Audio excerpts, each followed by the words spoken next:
Okay, guys. Jason is not with us today, Right. but his character will be, of course. You should probably First spend. thing I do is punch him square in the face. All right. No, I'm just kidding. And then you loot him. Yeah. I run his pockets. Yeah. Dump the body in the river. Get his shoes. You never liked him anyway. I know. Okay, you should spend your experience points. Okay. I'm still booting up, but I think I have enough to advance to Outlaw Chief. Okay. And I have all the trappings and everything. Yeah, I was going to ask you if you have everything you need to actually proceed to the I guess. next. Do I have a category. criminal organization? Yeah, we can say that you. Well, it's not yours, just so you know. You know But I'm the whole deal. neck deep in the game. Yeah, you know the whole deal with Jorn's gang. But Yeah. let's say for the sake of it that well, I mean, if you're not stupid, you'll probably have some stakes in their operations. Yeah. But we shall see about that probably later. Andrew, what about you? I just bought I only had 105 points. I bought a wound. Okay. Oh yeah, one wound. I forgot about that. Sorry. Okay, I'm going to this. Sean. I am getting close to the end of the vampire hunter career, so I think I'm gonna focus on buffing my stats. Do we round up for toughness? What do you mean? Well, if I take +5 toughness, I'll be up to 47. Would that? It's still 4. Yeah. It's the tens digit. Yeah. Okay. And by the way, that's in Warhammer Fantasy Roleplay, you almost always round down. okay. It's part of its charm, you could say, you know. Okay. Well, then I will buff my intelligence. Since I have a lot of skills that use intelligence. Okay. I'm gonna do my final buff of intelligence and get up to what would that be 53.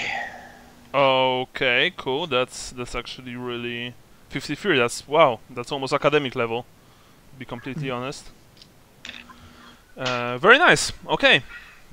Who's making notes today? It might be me. I don't know. Mm, Was whoever did it the last time? Was that their third time? It was Jason's third time, I think. yeah, and I think he got the points. So Okay. Yeah. I believe it goes around to me. yeah, because you're like always the last on our little you know Rotation.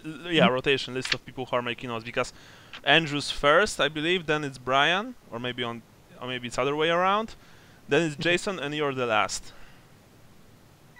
I think Brian's first. Okay. Yeah, I think so, Brian's too. first. Okay. Yeah. So what, Sean? For 30 points, 3 sessions of making notes for you. Yeah, no problem. I was just I've been sort of in the back of my mind. This whole encumbrance thing has been messing with me. Okay. And now I looked at something and I think I've been calculating it wrong because it says a character or creature's encumbrance value equals the sum of the strength and toughness Yes. multiplied by 10. Yeah, I've only been doing the strength. That's why I can't carry anything. Oh, so you're much stronger than you really are. Right. Okay. So I'm probably didn't have to sell all that stuff. Well, you're But much. that's okay. You're much richer now, at least. Okay. Well, exactly. Which is fitting with character. Yeah. You old misery. Yeah, exactly. Okay. Okay, give me 1 second to update my online sheets, and then I'll be ready to rock. Awesome. All right, guys, let's do this. Today's going to be a very interesting session. I have a feeling in my bones. By the way, I was watching True Detective one more time last night. This is an excellent I TV still haven't series. seen that. Yeah, it's awesome. It's absolutely awesome. Sorry. I love the atmosphere of southern United States a lot, so you know. Sorry, I've lived my whole life there. Yeah, I know, but for you it's normal, but for me it's like, it's very interesting. That reminds me, I saw something. I think I was watching what is it, Joel McHale's show that he's doing on Netflix, which apparently I hear is being canceled now. But he had a clip from Warsaw Shore. Oh my God, no! Oh! And he was like, "This is a map of Poland. I don't know where where the shore in Warsaw is, but well, it was probably as good, if not better, than Jersey Shore." No, I think it's actually worst. I mean, there was in the first edition there was a guy who named his he named his penis like chick catcher, something like that, or chick hunter. It's hard to translate to English. But it's like this. Yeah. It's like this slang for someone who hunts women. Oh. Yeah, it was on MTV, Cool. and it's not very good. Oh my. Okay. All right. All right. Hold on. I'm gonna. I just had another thing. For some reason I think I'm not logged out of Facebook, so I keep on getting notifications, and I don't know if it's ringing for you guys. but it's okay. Turn it off here. Okay. Right. Last time you were at a place called. That's a good question. And why are there no notes in the on the roll 20? Okay. Well, you are in a very fancy tavern/inn located in Rieksport, I believe, right next to the gate leading towards Outdorf. Correct. The place is like, it's very fancy, it's very posh. It's also very expensive. There are people sitting here who are obviously very, very rich and very influential. Well dressed. They also smell rather well. Probably they bathe more than once a week. Which is something pretentious, you know what? Yeah, exactly. It's just waste of water, but at least they don't stink. You were invited here by your old pal Nihilus, who wanted to speak to you about your little encounter in the Imperial embassy. It's essentially what he called being a good town guard, bad town guard, and he's the good town guard. Well, you're not so sure about that, but at least he makes an effort not to insult you. You're finishing your main course, and the one of the servants is asking if you want some dessert, which I presume that of course you do. Yes, Leopold asked for double. There will be no problem. Can't refuse. The waiter told you that they have excellent gooseberry tart today on the menu. Just like Grandma used to make. Oh. Nihilus asks you if you want to drink something. Well, you've already, finished one bottle of Thalian wine. Genuine Thalian wine, I might add, Sally. And now he basically asks waiter if they have Dark Maiden Stout, which they do. He orders a small cup for himself. Says, it's an excellent stout from Wissenland. It's made by Leoricans. They are in Myrmidian order. It's I haven't tried the fancy Wait, did brew. What? Well, I'm a little confused. Did he just say it's made by the Ulricans, the Myrmidian order? No, Leorican. Oh, yeah. Okay. I was getting really those are two different gods, and I was really confused. Sorry. It's made by Leoricans, and it's rather popular with our troops from Noun. What do you say? A cup for everyone? Yes, I haven't had this brew, even though I'm from Sure. Great. I want to see what Gennaro's doing. outside my normal price range. Gennaro asked for honeyed milk, essentially. He just Well, he just eats. He's not talking much. I'll do the same. What? I respectfully decline. Yeah. The waiter went off to grab your drinks and your dessert, of course. You are sitting alone in this like small side room, small alcove, very private place, you could say.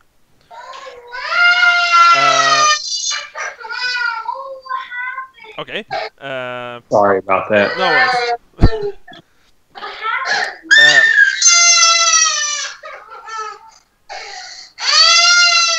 Let's give it a few minutes. Yep. Sounds Yeah, sorry. good. No, it's okay. It's He got okay. down off of her chair and somehow hurt herself. I'm not really sure.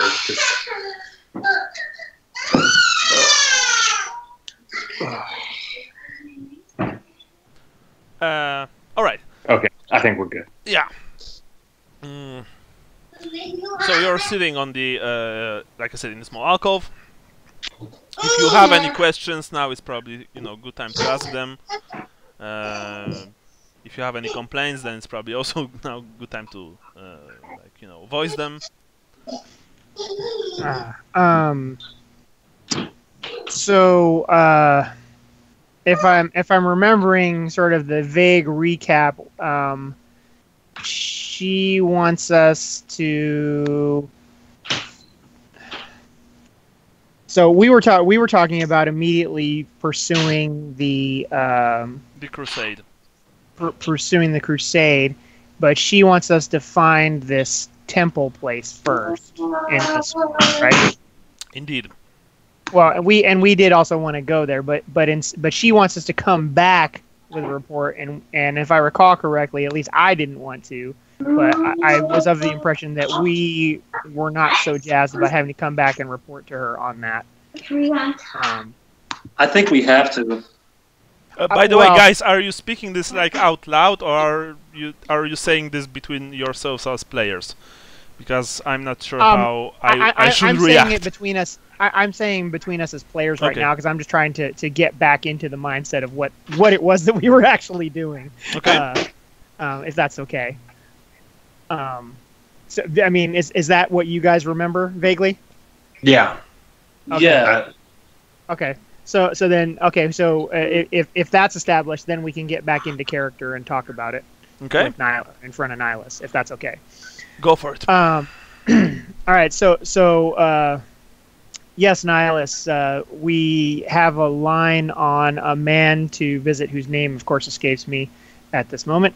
Out in the swamps, who can lead us to this supposed accursed temple where the boy who now goes by Carl was first found. Very interesting. And we think that may give us insights into whether or not he is truly an abomination or not. I see, a temple in the swamp. That's something. It's always trouble with this kind of things, They are usually infested. Yes, well, we will smite it in the name of Sigmar. Very well. You probably could use a backup, but I'm afraid I'm not available. Have some things to do in Marienburg myself. I could probably ask her, but I don't think it's a very good idea. Whoa, Vincent, that's a terrible thing to say about his mother. Well, no, I'm sorry. No, out of character. I don't get it. no, I'm getting Vincent in trouble since he's Oh, here. okay. Sorry. Yeah. It's a joke. It's a joke. All right. It was not said. Yeah, of course. Besides, it will probably end badly for all parties involved, from what I've heard about your encounter in the embassy. So, I guess you're on your own on this one. But you've been... Yes? Sorry, I was going to say, do you have any tips for how to communicate more effectively with this woman? We seem to have gotten off on the wrong foot with her. Well, she told me how it went. Essentially, you probably should not have made the whole...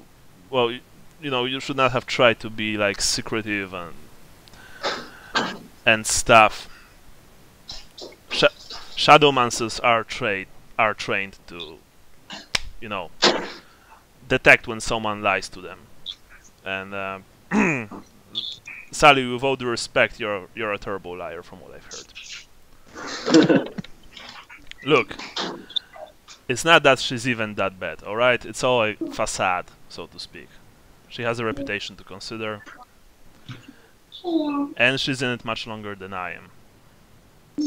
That's why I'm here to speak with you to, you know, calm down all those things, alright? Appreciate it, Nihilus. I mean, that's the problem, is that there are a lot of people who aren't what they say they are, and this woman comes in and all of a sudden demands to know everything we know. It puts us on edge, you know what I mean? I know, and yes, Sally? Sorry?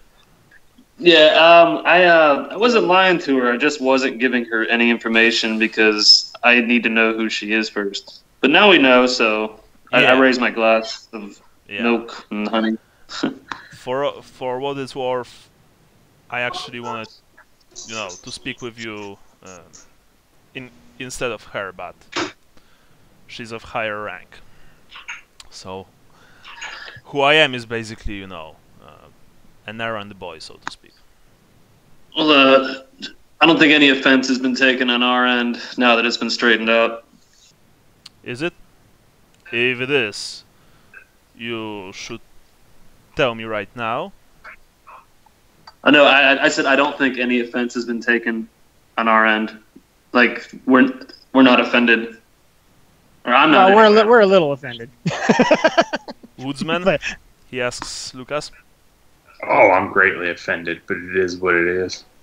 Right.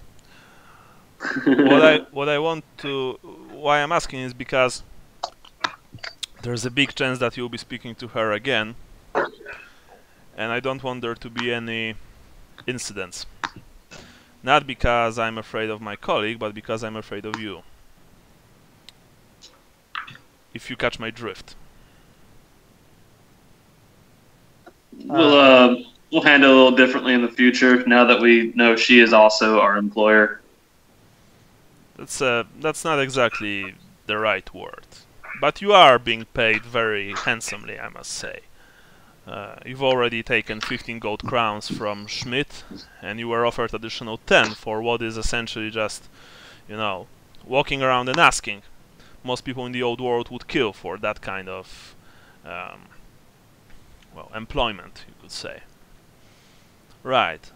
So, I guess that means that when you next time meet with her, there won't be any knives flying in the air.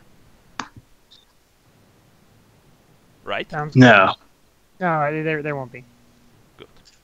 Right, we're. I mean, now that we understand what is going on, we're not. Alright. You know, it's fine. So I guess I won't be needed to attend that meeting. I'm glad that you're all very sensible about this kind of things. Look, it's pretty simple. I mean, we're in Marienburg, but this is still the Empire, at least as far as I'm concerned, right? And in the Empire there's this funny thing. It was invented by some guy named Sigmar. I don't know if you've heard about him. It's that... You probably know that, Leopold. Yes. What's the first stricture of Sigmarite's dogma? Smash things with a hammer.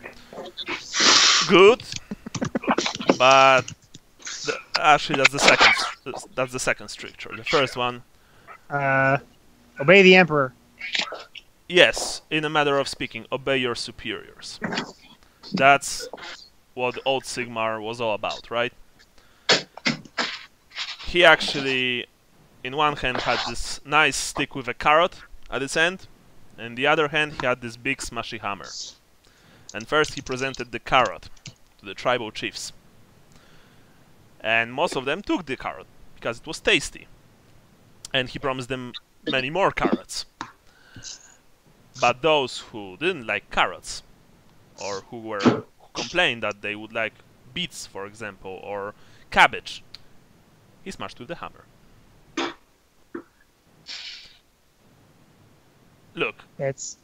Yeah, I know that's pretty bad analogy on my part. Sorry.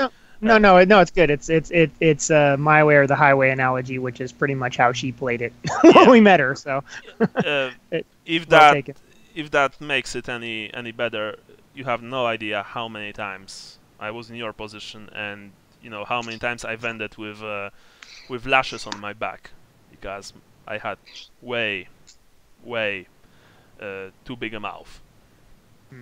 Well, it was mainly when I was in the state army, but yeah. Sooner or later, I just had to learn that there's always someone higher than you are, you know.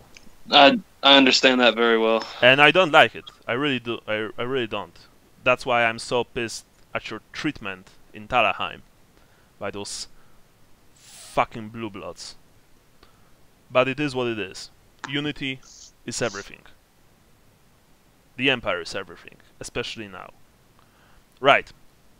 I see that the waiter is coming with our dessert. I have one last thing to give you boys before you leave for the swamp. And he detaches a small satchel at his belt and gives it to you, Lucas. This is an anti-toxin kit, so to speak.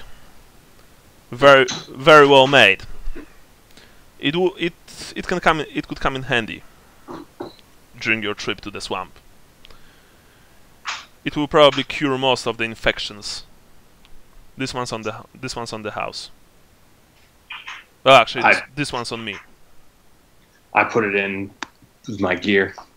There are about 12 doses there.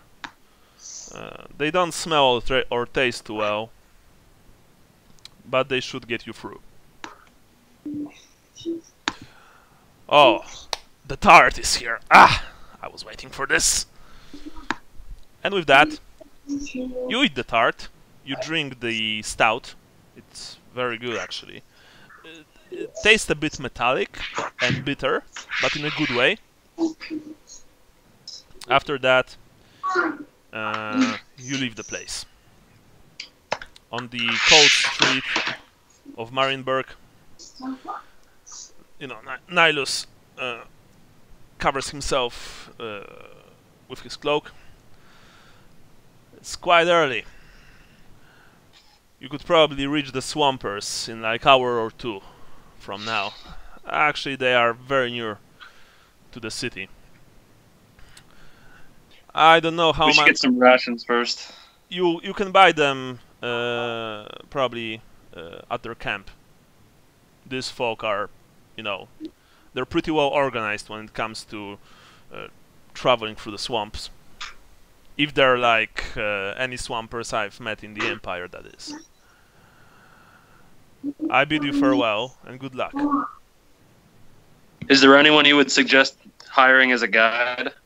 Well, from what I've understood, there is some person there that you were, you know, told to speak to, right? Yeah, he'll be our guide to Yeah. the... I forgot about that, my bad, yeah. Yeah, probably he's your best bet. Just be careful out there, the swamps... Every swamp is a dangerous place, right? And Yes.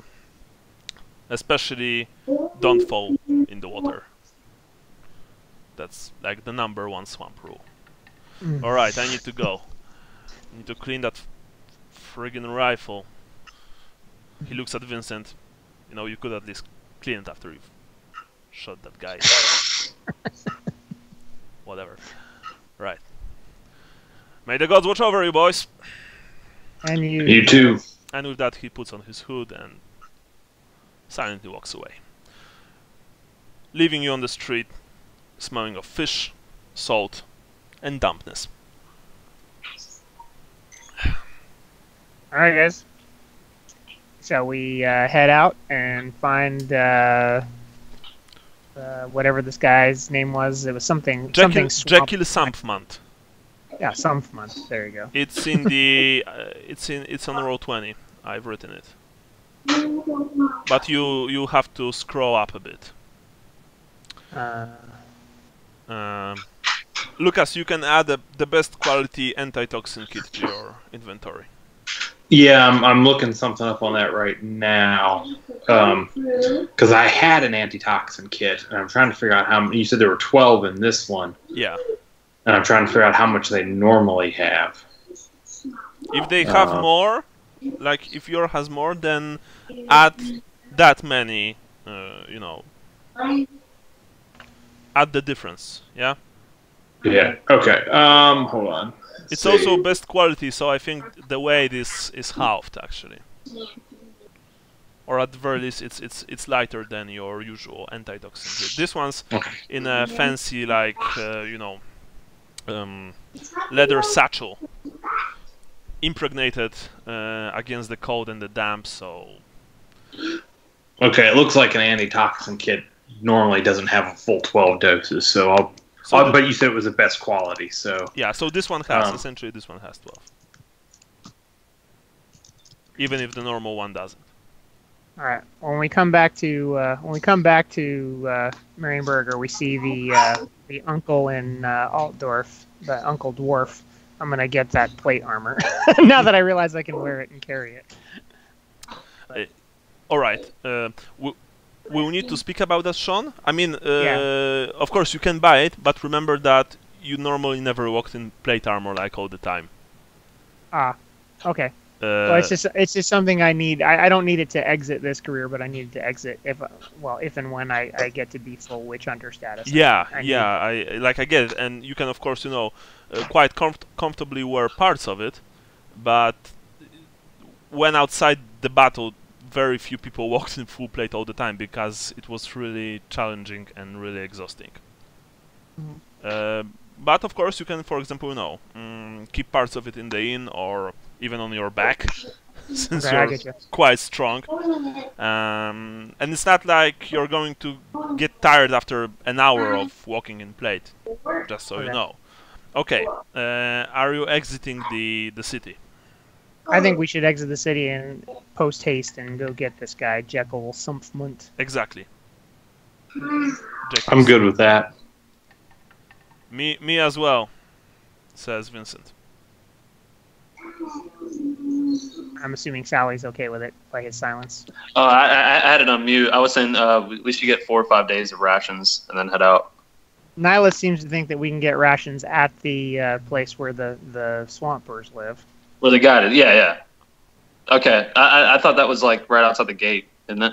No, he said like it was an hour from the gate. Yeah. Okay, I'm missing all the details. Yeah. Yeah, that he thought we could get there in an hour, like sort of like he knows, but I don't. Somewhere down the road. Okay. Yeah, let's head out then. You approach the gate. One more time, I might add. Once again, you see the elite, well-paid mercenaries guarding the gate to Marienburg. Marienburg doesn't have a normal state army. It simply, you know, employs a lot of mercenaries from the old world. Pays them really well, arms them, and you know they're more than happy to guard the city with their lives. And you can see that some of these people are clearly not all from the Empire. Few of them even have this darker shade of skin, like essentially like Gennaro, you know, they're Tylians, or maybe Istalians, like Eladio from Talgat. When you approach them and you want to leave, they of course take tax from you, a single penny per person.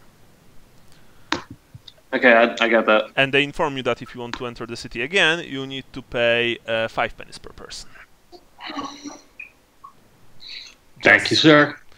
Thank you, citizen. Have a good day, says one of them. A man with impressive, luxurious-looking mustache. You walk out into the swamp. Because if you see it on the map, the Cursed Marshes are right next to the walls. Yes. The swamp is essentially a stinking, gloomy muck hole. It's dark, it's depressing, the mud sticks to your boots, there are strange smells and sounds, and even though you are walking, you know, over the road leading to the city, you still feel rather uncomfortable looking at the endless mire all around you. That said, there are of course other people on this road, you know, mainly people coming to Marienburg, not from. Most of them look like merchant types, because most of the refugees from the Empire left with the crusade. You also, well, you also think that there's a very good chance that if the crusade encountered any more refugees coming to Marienburg, it probably, you know, sucked them in, so to speak, right? They've joined it. Right. Bless you. Sorry, I was yawning and agreeing with you at the same time. No worries. Like one time I've belched during our game, so you know it's no big deal. Sorry for that, by the way. It was rather rude from me. Of me. Anyway, I got 3 kids. You should see my dinner table. Oh well, yeah. It's, I'm still waiting for that part of my life as well, you know. But it's like 2-3 years away from me. Still, maybe less. Anyway, after an hour of walking through the you know, through the marsh, you see a sign, a wooden sign, which points to the left of you. On the map, it basically points you towards to the north. Like, you know, you're walking to you're walking to the east, towards the east, and then points you to the north to change direction. To a small path, and the sign says that there's this path will lead you, weary travelers, to the Swampers camp. Well, actually, Swampers town. Sorry. So I presume you go down this path. Yes. All right. The path is narrow, muddy, even more so than the road leading to the city. What's the name for those, like, cat stalks, like the cat? Cattails. Cattails. Yeah. There are cattails on both sides. They are so tall that it's almost like you're walking through the forest of them. You know, you don't see anything, and your imagination starts working. You imagine all sorts of things, you know, hiding between those cattails. Unfortunately, nothing bad happens to you, and you eventually emerge onto a small clearing right next to a rather big body of water located in the swamp. There are about half a dozen shoddily built huts, swamp huts, rising right in front of you. There are people walking between them. Despite it being the winter, these people are very lightly clothed. You know, they have like sleeveless vests. Most of them don't have shoes. Few of them have like shawls and warm woolen caps, but they look really strange. They look almost half feral, like survivalists. You know, like, yes, like survivalists basically. Between the huts, you can see small fires, you know, over which these people prepare their meals. And you can even from here you can see the extensive network of piers built right on the shore of this part of the swamp, and many rafts, many boats, rowboats, tied to said piers. You like walk right in between those buildings. People here give you looks, not hostile. They look rather disinterested honestly. They just give you, you know, those looks like, oh, look, city folk came to visit, right? But no one comes talking to you. They are all preoccupied with their own things. So, in just a few seconds, you are standing in the middle of their community, of their, you know, of the small swamper town, and you look rather lost. What's the swamper's name again? Jekyll Sampfmant. Jekyll Swampant. It's in the notes on row 20, essentially. Okay. You have to scroll to the 5th of August, and I've included it there. Yeah. Oh, I just found it. You had it typed in the chat too. Yeah. Sorry, like I said, it's in the chat. My bad. Yeah, it's just right there. Yeah. So after my comment about the people on my kill list. yeah, Leopold's kill list. Is there anyone just staring at us? No. I guess I'm gonna walk up to a group of people and if anyone knows Jekyll something. You walk to a pair of swampers, both very thin, rather lanky-looking men with impressive beards. Well, impressive by that I mean they are big, but they are very unkempt. These people are dirty, essentially. You know, their clothes are dirty, patched up, like really worn out. But so they're on Duck Dynasty. Yeah, but they are standing tall. They look rather, and that's really strange too. They look rather healthy looking. They are thin but healthy looking. As you approach, then one of them looks at you. What you want, little man?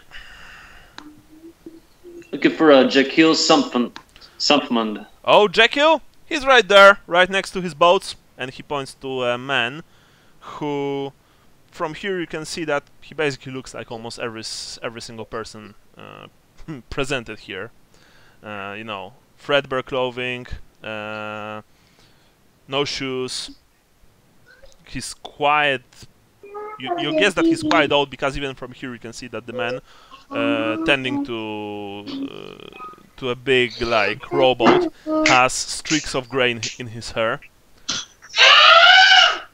Yeah, there's a child just like screamed from one of the buildings. Yeah, he's not happy that I asked him to be quiet. Ah, no worries. That's old Jackie right there. If you want to speak with him, he looks at you. I tip my hat to him. He looks at you, with a small smile, like in the corner of his mouth. Have fun, little man. I tip my hat. They just nod to you, and they resume their conversation. You return to the boys, right? Yeah. Vincent asks you, so, you know where that Jekyll fella is? He's right over there. Let's go talk to him. All right. Maybe Lucas should do the talking. I mean, these people are rugged like you are. No offense. That's a nice way of saying country bumpkins. Well, you don't seem like yourself today, Vincent. Seem like you're another person. I don't know. I can't put my finger on it. You see that he grabbed the hilt of his exotic weapon and he said, "Truth be told, I had these dreams over the last few days. They are very strange. I don't feel like myself as well, Lucas. But don't worry. I'm still Vincent." Alright. Anyway. So, yeah, I guess we wander over there. You approach the man. The man in question, Jekyll Sampfmand. You see that, like I said, he wears worn and threadbare clothing that fits him badly, being sized for someone much larger.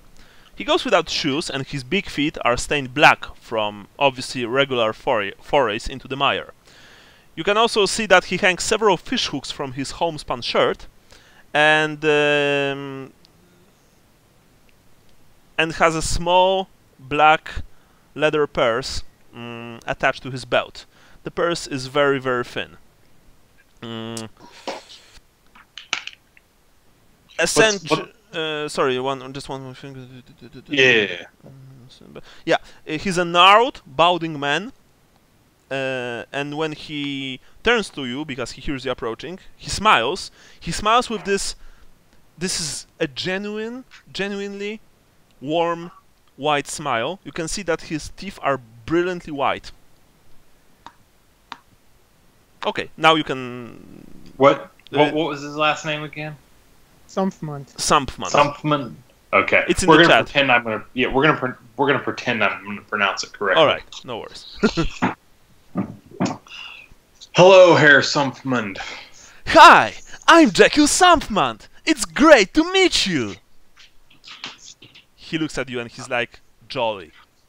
What's your name, my friend? Back. And he, you know, thrusts his hand towards you to shake it. Shake his hand. Really Most awkwardly. excellent!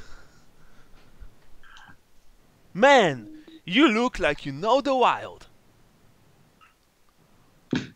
Not as much anymore. Really? But Here you are. Here you are. Yeah, here you are. And he gives you, you know, he reaches behind his belt. For a second, you think that he might pull a knife or something, but he pulls a small, worn-out pamphlet and basically hands it to you. I hand it to the person behind me who can read. All right. Basically, this is a pamphlet. Let's say that you handed it to Sally. Yeah. Sally, you see that this is a pamphlet about how great the marsh is and how it is filled with wonderful things that could benefit all of mankind if only, you know, people would like to visit it more. So nice to see fresh faces here. How can I help you, my good friends? What are you selling, guy? I'm selling a lot of stuff. For example, this pamphlet. It's only a single penny, but for you, it's free. Anyway, I also take people out to the marsh so they can see it for themselves. Marsh, do you know that the marsh is the most excellent place in the world? It's like radical. That's better than any city. Oh yeah. For example, look at my teeth. And he smiles. You know, his teeth is really white. Eating cat grass every day keeps them clean. Does he give a thumbs up when he does it? Yes. You can tell the swamp water is good for healing wounds because of all the things living in it. Ah, you didn't knew that, I bet. There's a certain site out in the swamp we're trying to get to. Gnarly. Do you know what we're talking about? Well, you should probably be a little more specific, little man. I'd look at Lucas and Leopold and Vincent to see if they remember what it's called. Yeah, I absolutely don't. That's why I wasn't stepping in when you started talking. Well, you remember the description of the temple. We're looking for the place that you took the witch hunter. All right, let's give it a few seconds. Yeah.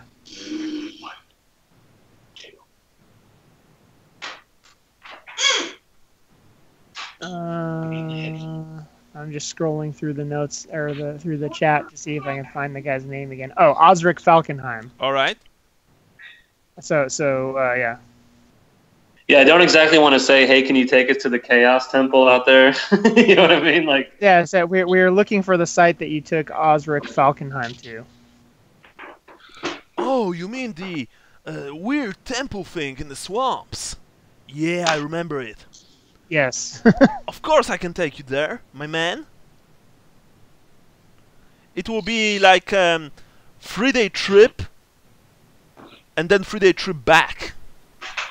Oh, Sally, didn't you want to get some rations too? Yeah, I want to get 6 days worth of rations then.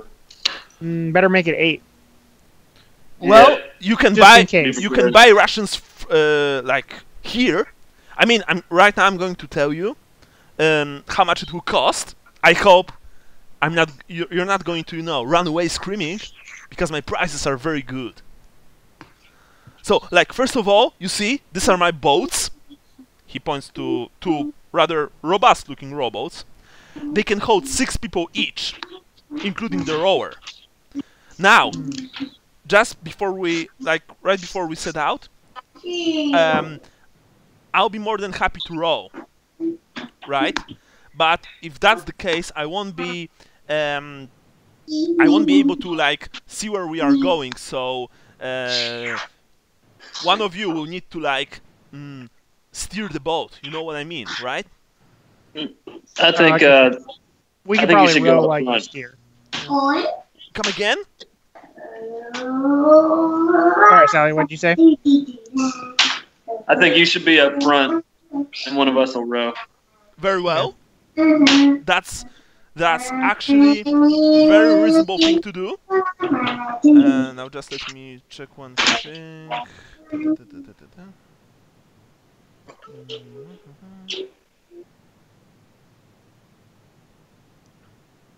Yeah, so it's like a 3-day journey to the northwest, right? And we can leave like anytime you want, day or night. It doesn't really matter, because why, every season, day and night, there are wonders to be seen in the swamp. Like, so if you're fearful of missing something, it would be a treat to take you out again whenever you please.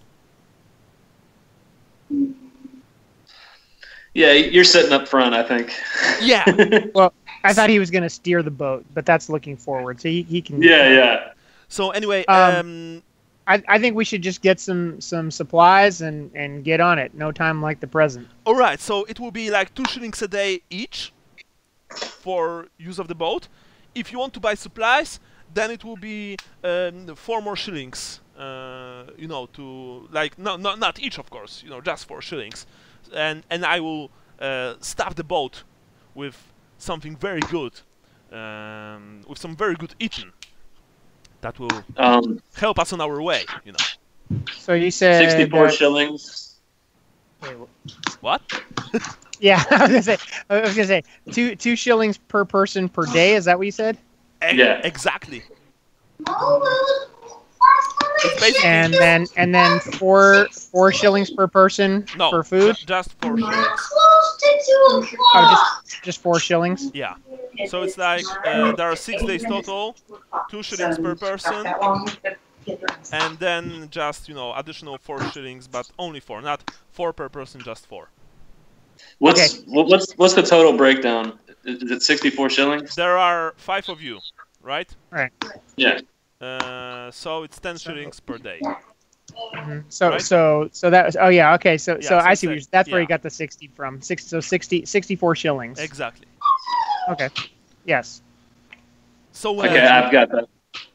Okay, which would be I'm trying to figure that out. I think it's 3 crowns. yeah, it'd be like 3 crowns, 4 shillings. Yeah, or rather 3 guilders, because it's margin. So, are we cool with that? Sounds good to me. Excellent. Get in the boats. I'm going to get us supplies.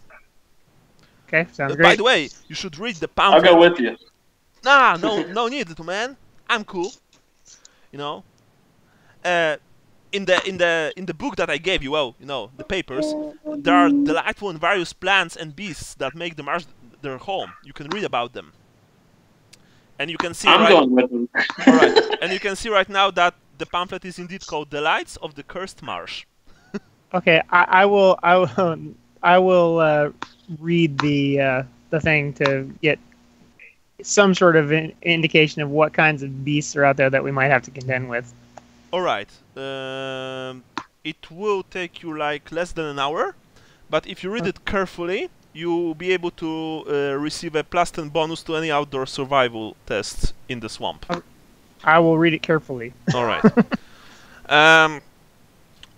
More on that later. Sally, you are going with Jekyll. He visits some kind of convenience store which is basically just a hut, a wooden hut with no front wall. And he buys from a tired old swamp lady, you know, few barrels of dried fish, some seaweed cakes, patty cakes, you know, some kind of. He of course grabs like few small barrels of clean water, and some jerky. He insists that he will carry all of this alone, but you can see that he will not be able to. So, you know, I guess you help him. Yeah, I'm gonna help him. All right, and you brought it back. You brought these things back to the boat. Now, there are two boats. They are connected by a rope. Jekyll says that probably some of you should be in the other boat, because it will be easier to just, you know, to row for the person in the first boat, because only the person in the first boat rows. One rows, one steers. So my question is: Are you all going to the first boat and leave the supplies in the second, or do you split? Leopold will sit with the supplies. All right, so you go to the second boat. Gennaro offers to row, because, you know, he's clearly a strong boy, so... yeah. Anyone else goes to the second boat? I was assuming that Vincent, being a fellow Wissenlander, would want to sit in the second boat. All right, Vincent. Maybe he doesn't like sitting. Vincent will... I'm going in the boat with Jekyll. All right, so you Yeah. are in the first boat. I'm gonna sit up there too in the first boat too. Okay. He's slightly off. I don't want to turn my back to him or. He's not off. He's crazy, and you know that without rolling. This man is batshit insane. Yeah, that's what off means. Yeah, I mean, you know. Well, no, but off is a nicer off way of is saying is a little eccentric. This man is clearly clinically insane. No one in the old world acts like that unless they are, you know, friggin' crazy. But you see that, you know, he doesn't seem dangerous. Essentially, he just seems manic. He's got that cultist, like, 1,000-mile stare, though, you know? Yeah, clean teeth is definitely a sign of chaos, I'm pretty sure. Well, he's very, very, very joyful. He's also armed, in case you guys are, you know, like, wondering. He has a small hand axe, probably more accustomed to chopping wood than people, behind his belt, as well as old rusty dagger. And that's it. So anyway, you get on the boat. Gennaro, you know, together with Jekyll, push both boats off the shore. Well, off the pier. Then they jump inside. Gennaro begins to row. Jekyll sits behind the steer, and off you go. You enter the swamp. Now, the swamp is a stinking, gloomy muck hole crossed by a maze of filthy water channels. Travel is circuitous to avoid the choking groves of giant cattails and stands of ancient, mouldering trees. A mist, thick with the miasma of rotting undergrowth, hangs over the water at all times. Once inside, the fetid mire appears to stretch endlessly in all directions without relief. And Jekyll loves every inch of it. And as you row, this man doesn't shut up. He constantly, and I mean constantly, tells you about the swamp. He points to various places that honestly you can't see because of the fog or because everything looks the fucking same, and says that, you know, oh, this here is a wonderful piece of swamp grass, or this island, you know, it's that and that, it's this and this, you know, stuff like that. He's like an over-enthusiastic guide who never shuts the fuck up. And a single hour passes, then another hour, then the third hour. He doesn't stop. he talks constantly. Just so you know, I don't know how your characters react to that, but just I'm so like you glaring know, at him the whole time. this guy never stops talking. He doesn't even, you know, look at you, and he has this constant shit-eating grin on his face. He's obviously very happy to be able to tell you all about these fantastic things, you know. Yeah, but he never stops. I'm gonna go to sleep. You can't, because he's talking all the time. And I grew up in a house with 8 brothers in the woods. I am used to people talking all the time. Okay. Willpower test. Yeah, you will need to pass a test. No, it's okay. It's okay if this guy's talking, but you are very uncomfortable on the boat, with sleeping on the boat. Remember, there are 4 of you on the boat. It's big enough that you know you're not like sitting too tightly next to each other. I thought there were only 3 of us on the boat I'm on. No. Well, 4 including him. Oh yeah, for including him. Yes, for including him. Because they're two. Vincent and Leopold are lounging in the boat in the back. Yeah, like you guys have all the boat for yourself, so you know, it's like it's very comfortable for you. I thought it was Vincent, Leopold, and Gennaro in boat 2. No, Gennaro Rose. Gennaro Rose in this boat. Oh, okay. Well, never mind then. I was thinking I had more room anyway, so I wouldn't have the room to go to sleep anyway. So yeah, I actually would have been in the back boat then if I'd realized that. I'm sorry. So roll for willpower with a bonus. I will. This isn't for sleeping, right? Because I'm not gonna try to. I assumed that I would have the room. I definitely wouldn't have room with Gennaro in the boat. Okay. In that case, I'm just tuning him out.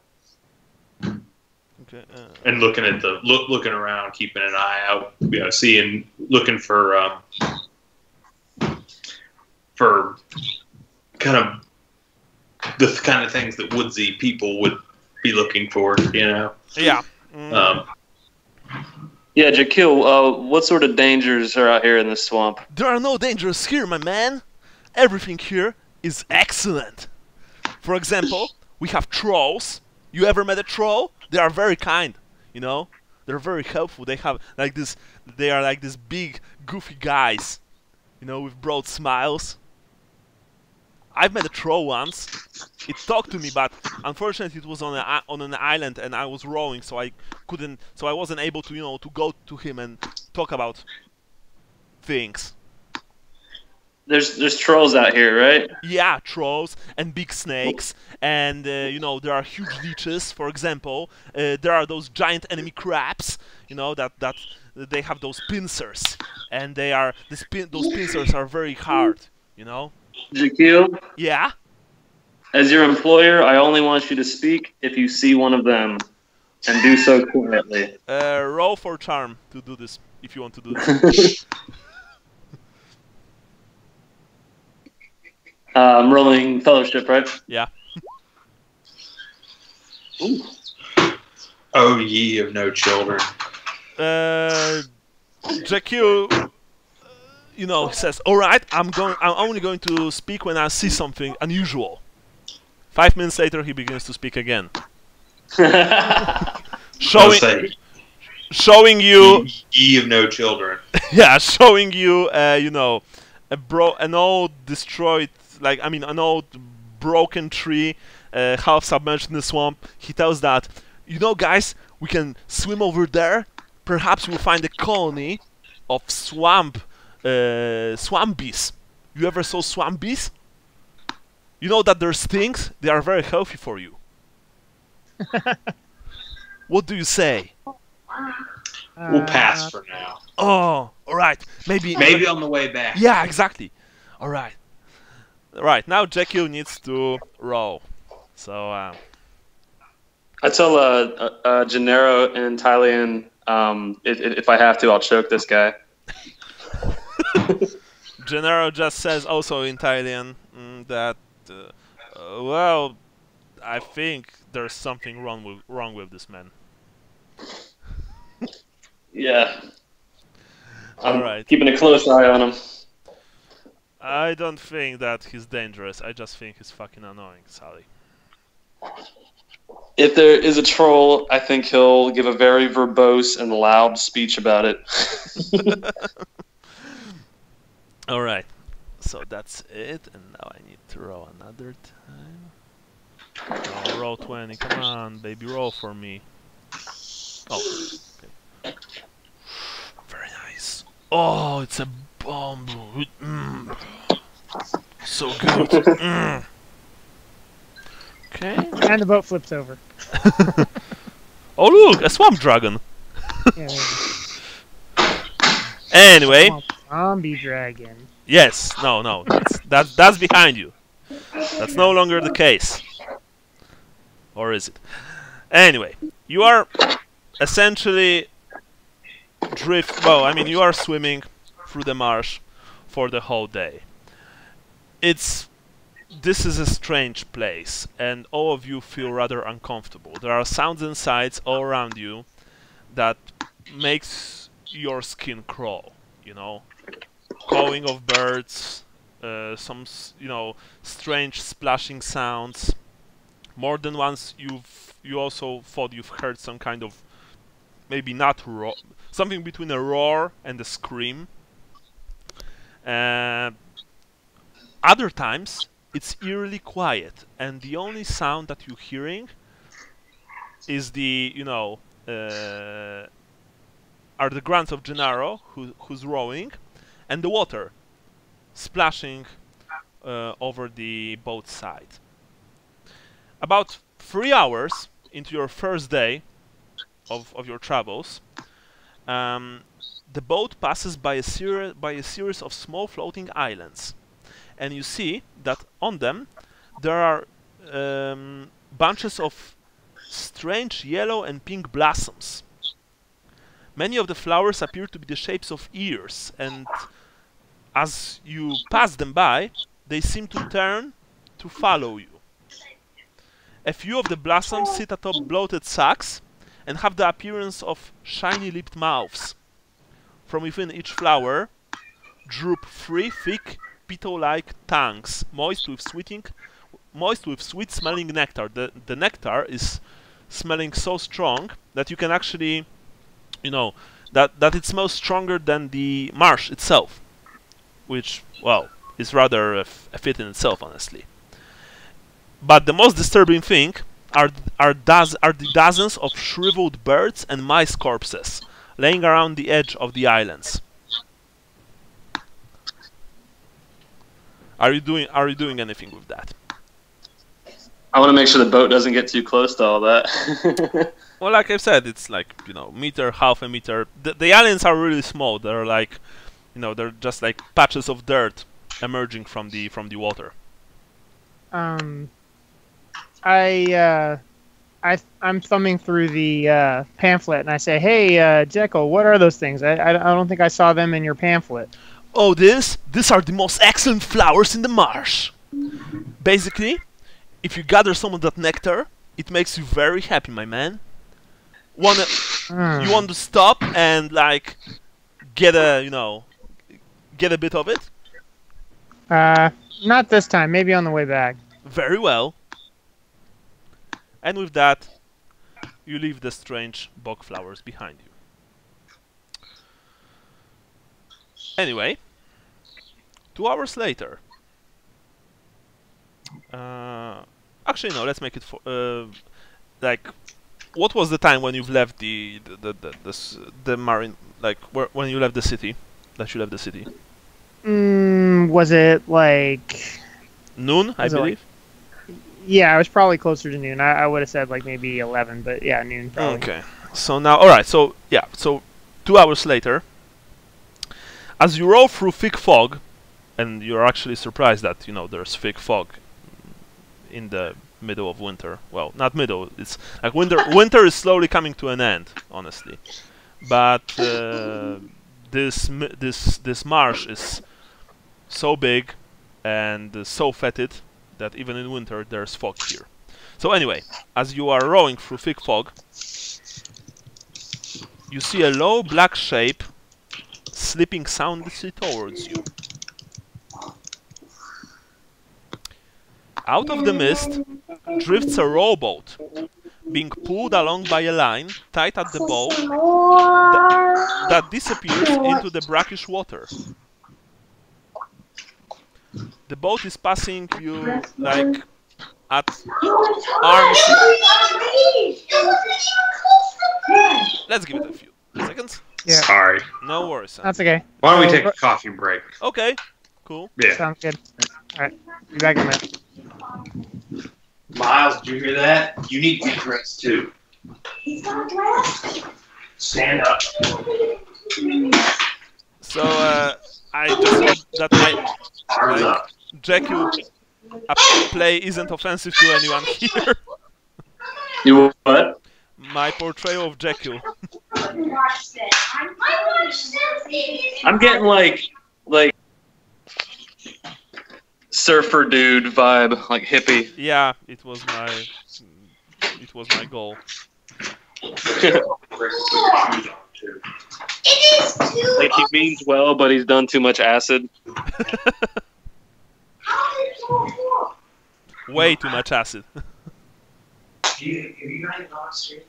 I just want to make sure he's not like with this cult and he's luring us out there or something, you know? Okay. As fast as you can. Okay, Miles, go take a potty break. Yes, potty break.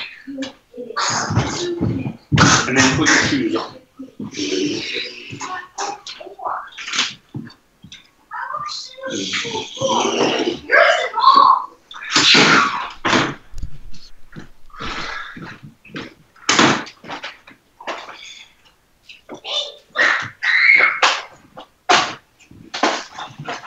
What do we do?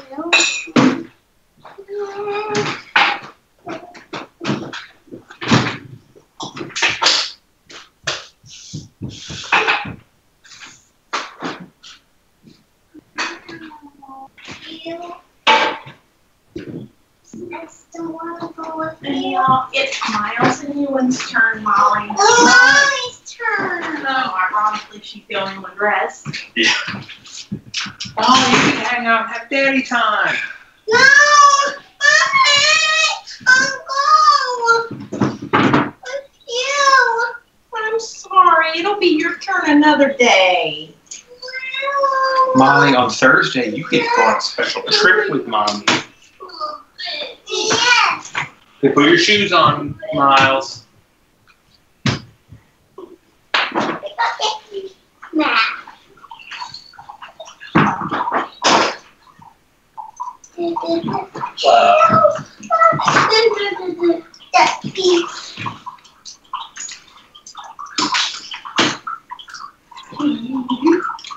Let's go.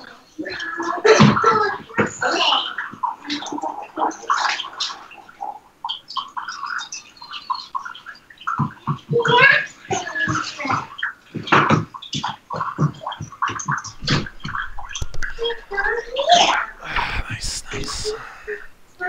So who's here? No one. I'm here. Oh, yeah, cool. Yeah. Bye, bye, Daddy. Bye-bye, Molly. I mean, Miles. We're waiting on you, Ewan. Hey, is he coming? Yes. Oh!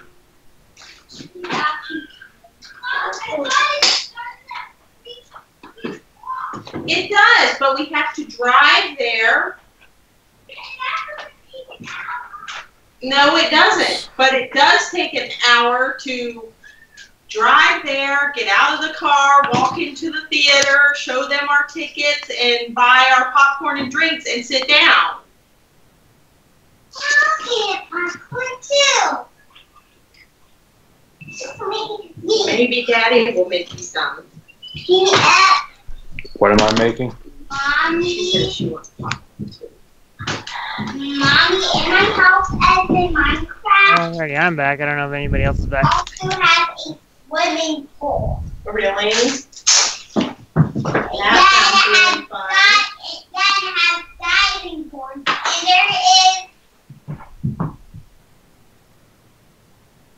there is one in the 2 deep end. Wait, there's one in the 2 deep end, which is 2 blocks wide in Minecraft. That's dangerous. It should be 4 blocks.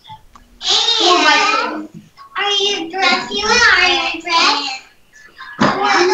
No, do you not have any more clean? And I do, but I want to tell my mom. Okay. Bye, Molly. I love you. And then bye, Vicky. Okay, bye-bye. Bye-bye. Bye, Vicky. I love you. Come on, guys. And that, yeah. Bye, Daddy. I love you. Love you too, Ewan.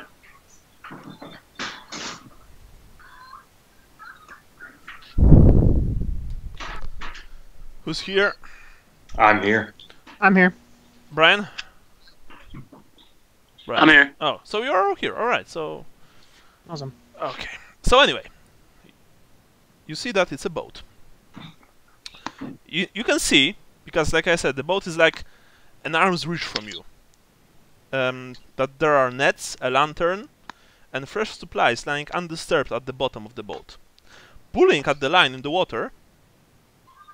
I mean, sorry. You can see that the line is basically, you know, that something under the water is pulling the boat past yours. Are you doing anything with that?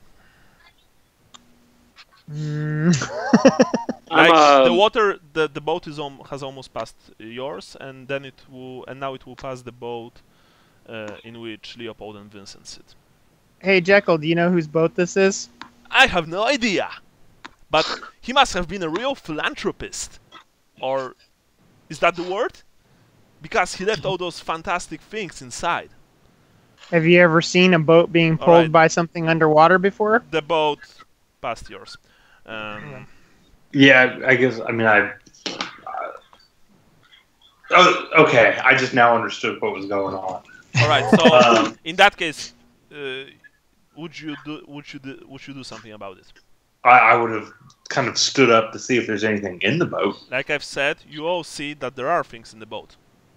There are nets. There are nets, a lantern, and fresh supplies lying at the bottom of the boat. I say, That seems a little shifty. yeah. I say let's let the boat go on its way. It looks you know, it's we don't want to tempt fate. What fate, my man?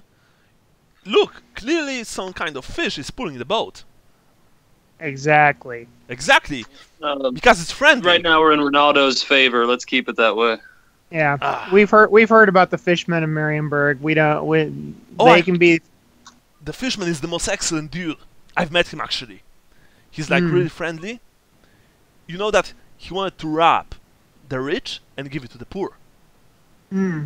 Yeah. Yes, we heard he was a pirate. Well, the pirate is too strong a word, you know? He's like this, like, what's the word? Samaritan? Something. Samaritan. I know, but, you know, the... Oh, he doesn't. Yeah, Okay, he doesn't. sorry. No, I know who a Samaritan is. You know, anyway, he's a guy who wants to help others. Yes. Anyway, you see that island over there? And he resumes his speech. Oh, and just in case you're wondering, after you know those 5 minutes, he never stopped talking. So it's like Yeah, I figured. so it's like 5+ hours of constant speech. Anyway, 2 hours later, it's already getting dark, and but you see that Jekyll has no intentions of stopping. He actually stopped for a second to plant a lantern on the, you know, in front of the boat to light the way through the marsh. And he also asked you guys, Vincent and Leopold, to do the same at the end of your boat. There are you know places where you can stick the pole with a lantern. Yeah, okay, we do that. All right. Of course, very quickly, a lot of insects swarm the lanterns. You know, they begin to buzz around them. Like I said, despite it being the winter, there are flies here. There are mosquitoes. Not many of them, but they quickly become quite a nuisance to you. Since it was some time. This is just occurring to me, but I think we're going to have to tell him that we have to stop for the night somewhere. He's probably crazy enough just to keep going. Well, I don't look. I mean, you guys? Yeah, that is a good question. I think we need sleep or some sort of you know, I don't think we're as tough as he is in regards to long haul boating. So, Jaquil, where's a good place to stop for the night? Well, everywhere is a good place to stop when you're in the marsh. Where's the driest place we can set up camp? Probably. I'm like gritting my teeth right now. Probably on this boat, my man. Oh, really? No place to. So there's no place to stop. No dry ground. Well, there are islands here. You saw them, but you know they're like wet. So my guess, if you city boys want a dry spot, then it's the best idea is to sleep in the boats. Okay. We'll drop anchor, and we'll have a good night's sleep. Okay. Who takes first watch? But it's like at least an hour before it goes dark, so we can like swim for an hour more. Okay. Let's find a good spot in that hour and then set up there. All right. So you begin to roll. Two things happen during that hour. First of all, Sally, as dusk falls, you notice a small, softly glowing fish swimming up to the surface of the water. You are, let's say, for the sake of it, that you are sitting right next to the side of the boat. Who's sitting next to me? Lucas, let's say. I nudge him with my elbow. All right, Lucas, you look. Yeah, I look down and.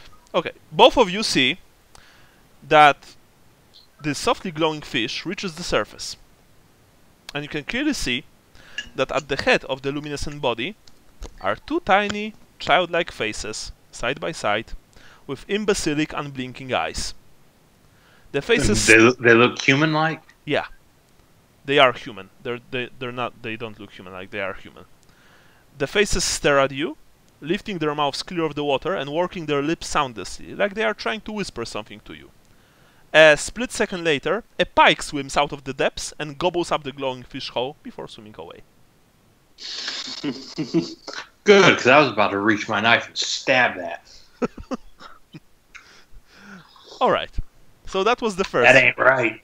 No, it definitely wasn't. That's what Lucas says. That ain't right. Mm-hmm.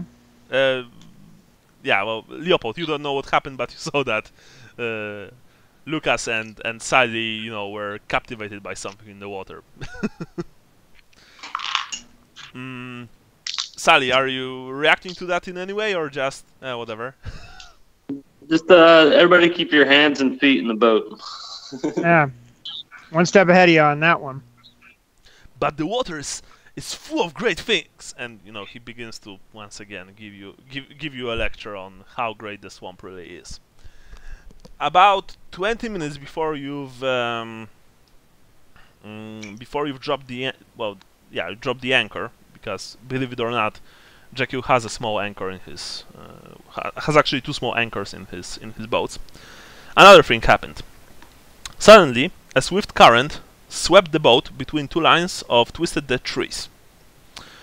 Essentially, all of you, including Gennaro no, but Vincent will test perception. Starting with Brian. Nice. Nope. All right.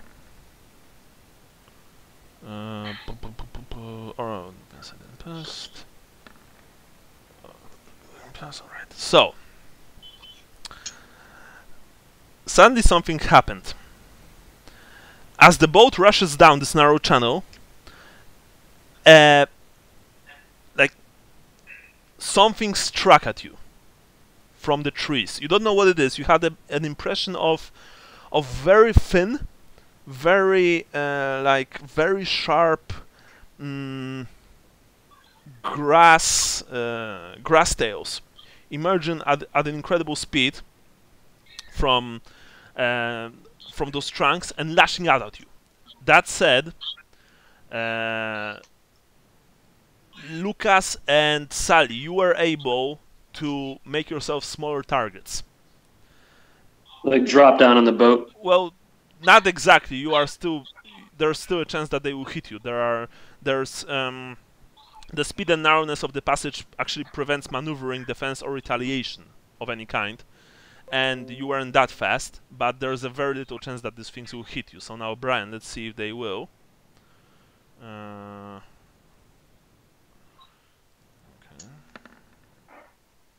Actually, they did. Alright, Lucas. They also did. Sean. And watch it miss, Sean. Yeah, they've And missed. it botched. They've missed Sean. Sigmar be praised. And it botched, too. I know. Yeah. Oh, okay. Vincent is hit. Gennaro. Gennaro takes it right in the eye. Oh, man. Time for a robot And eye. Jackie, of course, is unharmed because he always is. Okay, so let's go with. First of all, let's go with.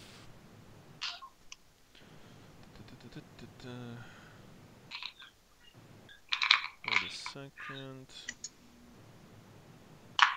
Actually, that's rather interesting. I think this enemy is taken from. It was originally implemented in the enemy within. Razor grass, right? No, not exactly. Right, so Sally, you were struck first. You were hit in one of your arms for a total of. Work, you stupid thing. Oh my god. I swear to god, roll 20 is so fidgety sometimes. For 8 points. Ouch. I have 3 toughness and leather and mail all around. Okay, so it's 2 passes by. Okay, so Right. After that we had what? We had Lucas. Mm-hmm. It also goes for your arm. These things are like razor sharp, whip-like grass tails. But they are also very, very hard. Okay, I'm going to maybe roll a second time, or I just might break out the dice altogether. Oh. 10 points for you in the arm. Okay. And so I've got 6 worth of stuff, so 4. Yeah. Then we had what? Then we had after you there was Vincent. Vincent. Yeah, Vincent was struck for 4 total because I rolled twice, but no, sorry, 5 total. Oh, I was wondering where you got 10 because I saw the 4. Yeah, because But now I'm looking up and I see the 9. Yeah. So yeah, I guess it's D10 plus 1. no, it's roll 20 is lagging essentially today when it comes to rolls. Right, I know, but the damage is D10 plus 1. Yeah, D10. It's only D10 plus 1. So I think Vincent is fine because I believe that he has toughness of 5 basic, so nothing happened to him. And then it's Gennaro. Yeah, because Leopold is fine, Jackie is fine. Gennaro, let's see. Oh, nothing happened to him, I think. Because it's 0-1. I just need to quickly check one thing.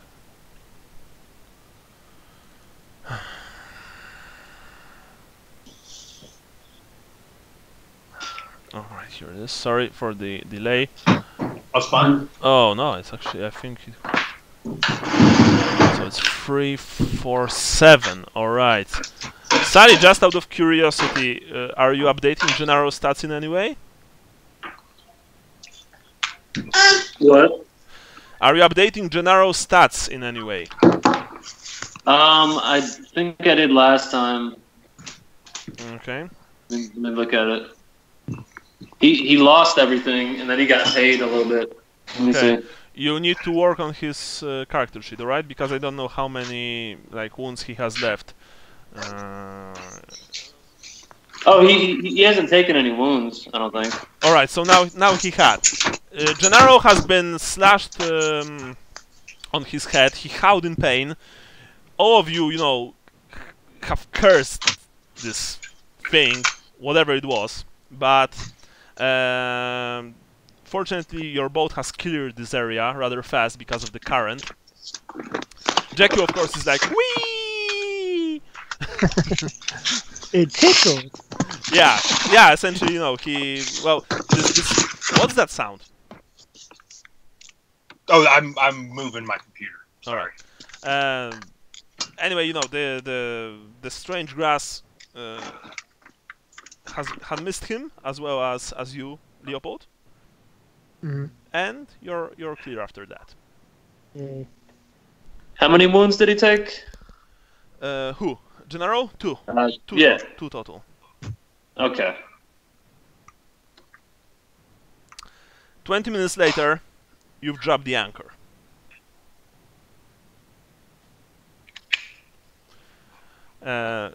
Jackie, of course, immediately says that, well, I'm going to sleep. Wake me up when you want me to go. For some reason, you guess that this man is not really interested in taking watches. Yeah, I figure. Yeah, for some reason, I'm not really interested in him taking a watch. So it works out well. So, how are you doing this, guys? Hey, Jakil, what do you think about we take the boats from here and you swim back? He's sleeping already. No. We'd never find this place without him, to be fair. I was making a mean joke. Oh, must be that Chilean humor. I don't get it. Don't worry, Leopold says Gennaro. Most people don't get it. In Wissenland, we don't have humor. No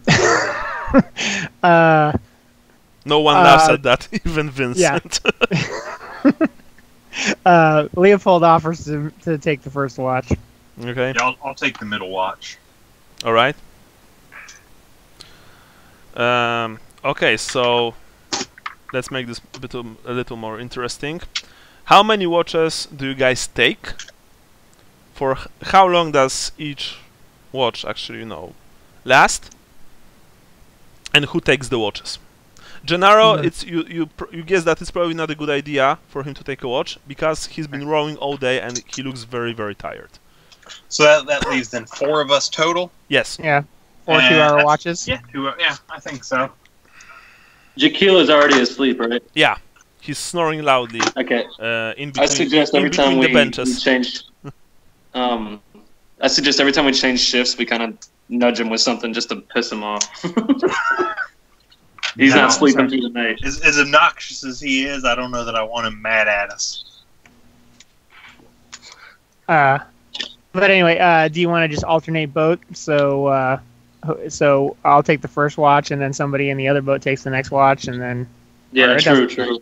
Yeah, let's do that. Let's have 2 people awake. No, I don't think we need 2 people awake at the same time. No, you're just saying alternate watch. Like, alternate the boat boats that the watcher is in. Yeah. So, yeah, if you take first, I'll take the second one. And then Vincent and Sally takes the last one? Yeah. Okay. That works. Who takes the first watch? Leopold. Leopold. Roll for willpower. Willpower. Dun-dun-dun. There it is. Second highest score. Oh, I will use a luck. Second highest score, and I will. Yay! Wow. all right. For some reason, the lightly swaying of the boat, the warmness of the marsh because it's rather warm, and the stress of your endeavors almost put you to sleep, but you've managed to stay awake. Reading that pamphlet too much. You've read the pamphlet. You now have the +10 to outdoor survival skill while in the swamp. Okay. Right. So after that, who do you call? I call It's Lucas. my turn. All right. Yeah. Lucas, it's your turn. Yep. Willpower, please. Let's see. And I will. Oh, well. Same with you. You feel really tired, but you know it's all right. You've made it through the night. Well, through your watch, at least. Now, who's going to take the next one? Vincent. Yeah, and I'm the last one. All right, Vincent. Let's see how he'll fare. All right, he's going to use his luck. Nice. Finally, Sally. Vincent, woke you up for the last watch. Go for it. Okay. All right. I'll use the luck. All right. Get 3 left. Oh, that sucks. Oh man. We were all eaten by Yeah. mutant fish. Well, at least we know that we did our job, and we know exactly whose fault it is. I should have just failed the test. Comradeship, such a beautiful thing.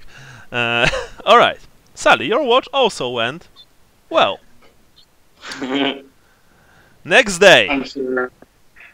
Next day. Next day, you wake up with herpes. Actually, that's a fucking good idea. Fish herpes. Nah, just kidding. Femur herpes. I mean, they are, rape demons. Oh, no slanish. And they live in the marshes outside of Marienburg, Just saying. Maybe Femir, right? That's what I was saying, yeah. Oh, okay. Right, so, next day. You wake up, you eat your breakfast, you could call it that,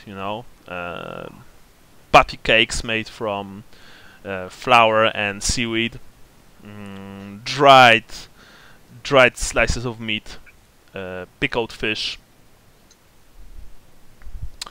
Jackie also offers each of you a swig from a clay bottle. It smells like a moonshine of sorts.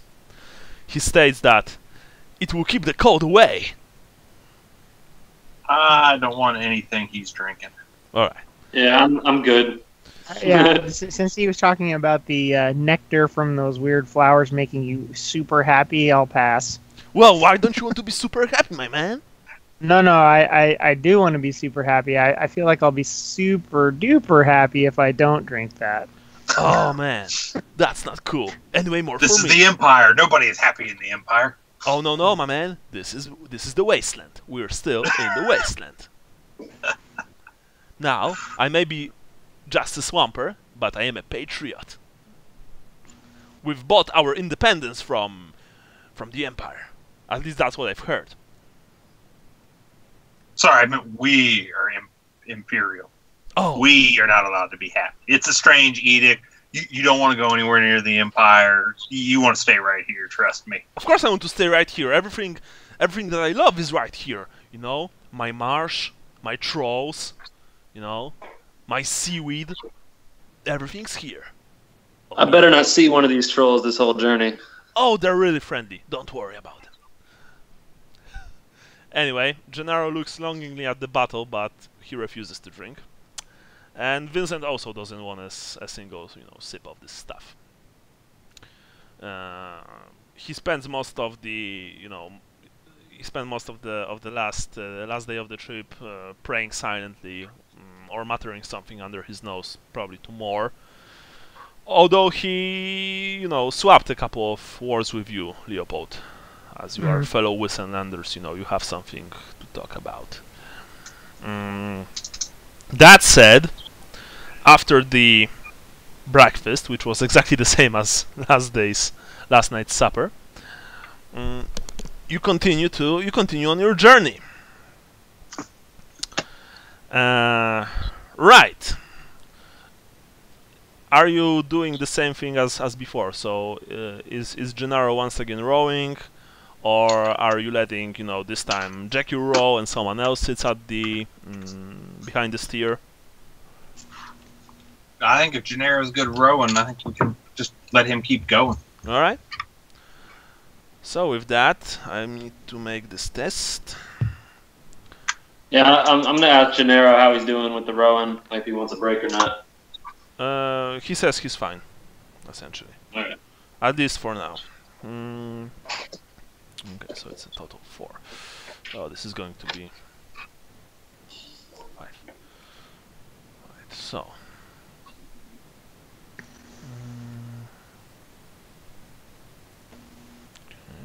Oh, this is right.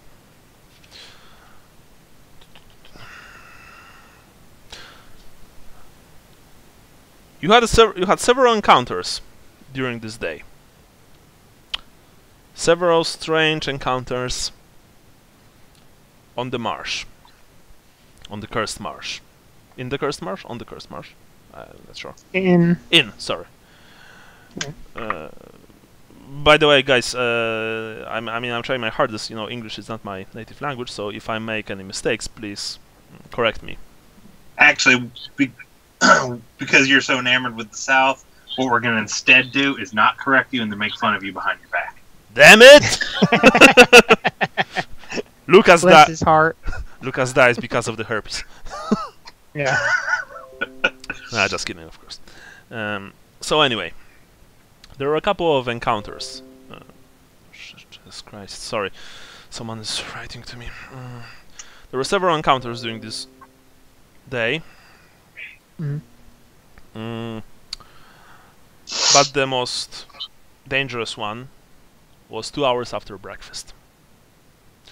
2 hours after you've finished breakfast, your boat lodged against a knotty shrub growing half submerged out of the water. You know, there's still fog. You've also woken rather early, so it was still rather dark outside, and you know it's gloomy. So even with Jekyll's navigation, it's not that easy.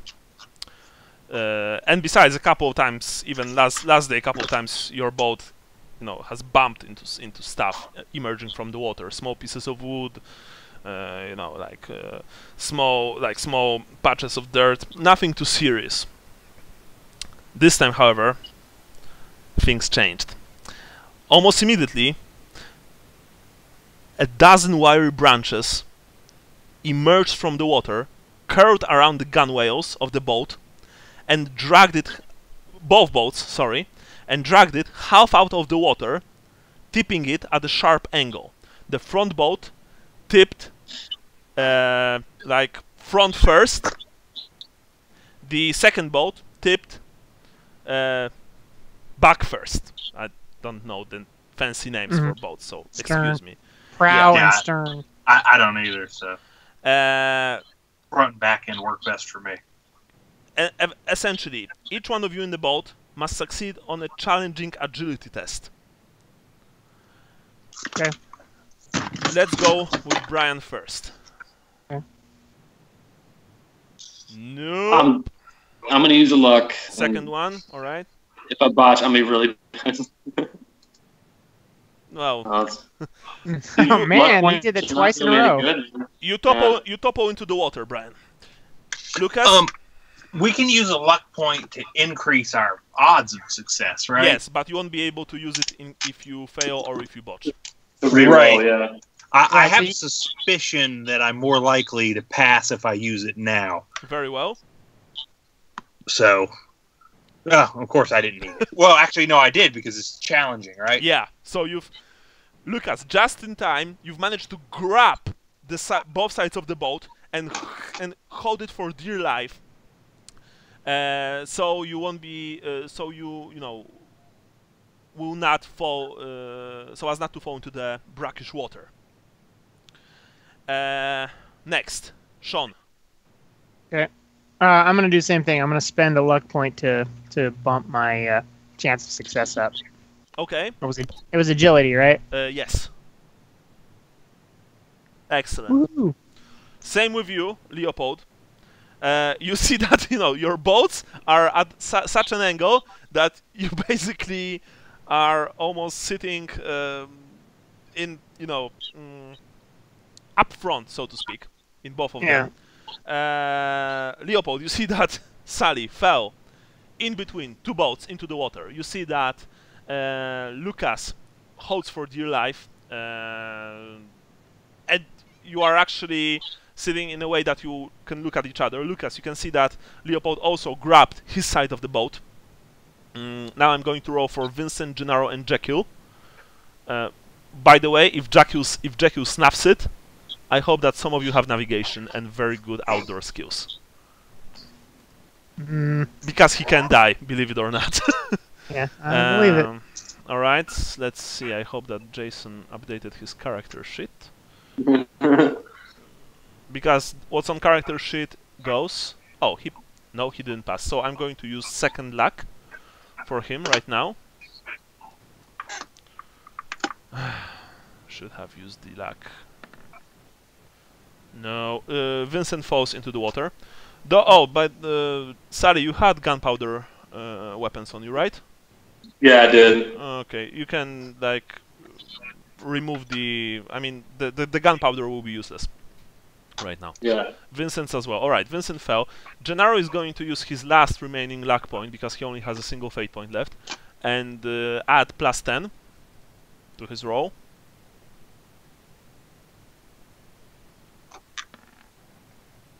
He falls to the water. And Jekyll... he has fate points? Yeah, so he also uses the same trick. And after roll 20 finishes with the wrong thinking. Jekyll also falls to the water. So, the only people left in the boat are Lucas and Leopold. So the boats are right side up, like they're not flipped over, right? No, they are not flipped over, but they are at a very sharp angle, protruding from the water, held by a dozen wooden branches, which are alive. Essentially, they are like tentacles. But you can clearly see that they are branches, and some of them are swinging wildly. Fortunately, both of you are protected from them because you are inside. However, those who fell into the water are not protected. And Lucas and Leopold, you receive a -20 penalty to weapon skill and ballistic skill tests if you want to do anything in the boat. And if you let go, you simply fall into the water. Unless you think of something, right? So now everyone makes initiative test. Okay. No. Starting with Brian. What's I forget what's an initiative test. Initiative test, Brian. D10 plus agility. Yeah, it's your agility, and then if there's any modifiers, like I have -5 for being in male. Sorry, I rolled mine before Andrew. Yeah. Well, mine's a 49. 46 for me. All right, Brian. 65. So you're first. You're all surprised, by the way. I don't need to tell you that. Vincent is... Wait a second. Is my dwarven flashbang no good? Does it automatically do that? We shall see. Agility. Wait a second. 49. Who had 49? I had 49. What's your basic agility? 48. And so you're in front of Gennaro. After that, there's Gennaro. Then there's Vincent. Then there's Gennaro. Okay. Oh, Gennaro rolled really nice. And that's why it's worth keeping updated sheet for situations like this, because Gennaro might be in a much better, at a much better level. So it's like he's 45. Anyone has 45? I have a 46. Is Okay. what I roll. And finally, Jackie will be last. Jackie is 41. Okay. Right. So who's first? First is Sally. Then 49. That's me, Lucas. Lucas. Then Vincent. Then 46. Leopold. Right. Right. 45. Gennaro. Jekyll. All right, Sally. You're in the water. The cold swamp water closes around you. It tries to get. It goes inside your throat, your nose, all your stuff drags you down. You have mayo on you? Yeah. Oh, okay. That's going to be interesting. I presume that you are trying to get out. Yeah, I'm trying to climb back into one of the boats, whichever one. You'll be able to do that from your next turn. Right now you're surprised. After that we have Lucas. Lucas, what are you doing? Am I surprised and can't do anything? You can do something. You have single action. Okay, I guess I'm going to draw my hatchet Roll holding on. Roll agility. Okay. On a botch you fall. On a failed test you are unable to draw the hatchet. Okay, let's see, agility. You've managed to hold one hand while holding the hatchet in the other. That said, remember that the boats are being essentially shaken by this thing. You don't know what it is. You've never saw anything like it. But you have your hatchet in your hand. Very well. Who's next? I think it was Vincent was next, right? No, Vincent is after you. So it's you. Then it would be me. Yeah. You see that Lucas drew his hatchet. I'm going to attempt to draw my sword as well.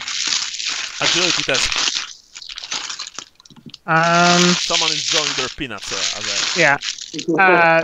Can I use the luck point to boost that attempt? Yes, of course. All right, I'm gonna do that. Your second luck point. This is actually my third luck point. Your third luck point. Crazy man. Yeah. I like that. Yeah. Hey. Whoa. You've almost lost the grip on the boat because as you were like reaching for your sword, you've almost let go and fell into the water. But you are holding for dear life. Right, now it's Vincent. He's underwater. Then it's Gennaro, who's also underwater. Then it's Jekyll, who's also underwater. Now, this thing. How many?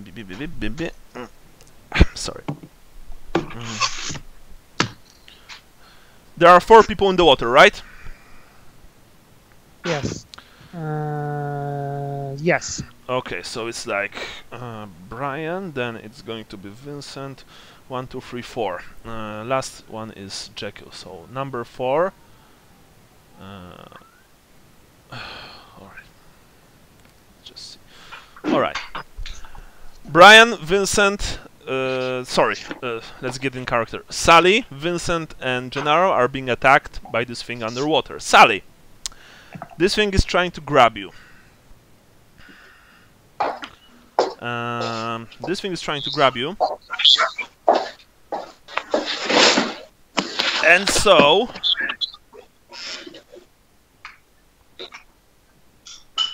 it first needs to test its weapon skill.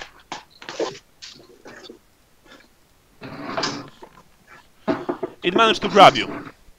You're covered in these elastic branches of it, and they begin to drag you down and squeeze the light out of you. What this means is that I'm going to need to check the rules for grappling, because that's what it does to you. Now let's see. Vincent. No, Vincent. Gennaro. No. And that's it. Alright. Oh, sorry, Sally, the grappling. I'm gonna be right back. Alright, it's a counter test of strength, essentially. Stand up. Okay. So just wait a second, I need to grab my rule book, actually.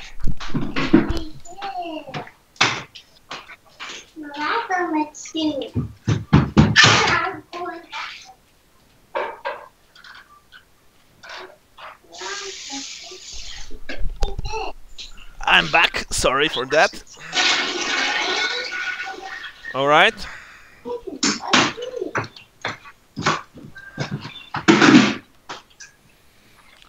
That said, grappling in my games are a bit different than standard.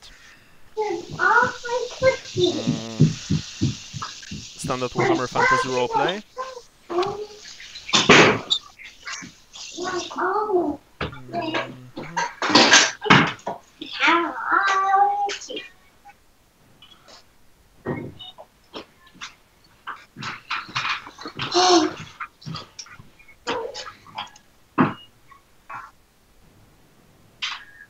In combat. So I should do a strength test. Wait a second. Alright, you can make a -30 agility test, but you need more than one success to break free of this thing's grasp. You have to do it right now. If not, -30? -30, and you need more than one success. I'm going to use a luck point. Alright, your third or second one? This is the third one, so I have one more left. Alright. So you're boosting your agility by +10. You're trying to sleep in between those branches. Roll for it. You've managed to sleep in, sleep free, but you are still underwater. Do you have swim? I don't think so. Let me check. I don't. It was a rhetorical question. I think none of you does. Yeah. All right. So we it's found now. that out when we fell in the river Nome. Yeah. So now it's your turn, Brian. You need to make a swim test if you want to reach the. If you want what to am I rolling? Swim again? Is, I believe, half your. If you don't have swim, it's half your strength test. Yeah, strength. Okay. If you botch, sorry, and I made it. all right, you've nice. broken the water just in time. But the thing is, you can feel this thing trying to constrict you once again. After that, it's Lucas. You see that Sally emerged from the water. Lucas? Yeah. Help. How close is he? Well, he's like... You won't be able to reach him without risking falling into the water, if that's what you ask. First, you will need to make a very hard -30 agility test to grab him, then very hard... Oh, sorry, by the way, Brian. You've passed by one. Because you are also making those... No, you didn't pass. I'm sorry, Brian. Sorry for that. I usually don't do that. You didn't pass. You have mail on you and your probably most of your gear. So it's like -30 and then half. You essentially pass it on 0-1. Yeah. Well, you've dropped into the water wearing a lot of metal on you. Yeah. So all right. So this counts towards your drowning because you are drowning right now.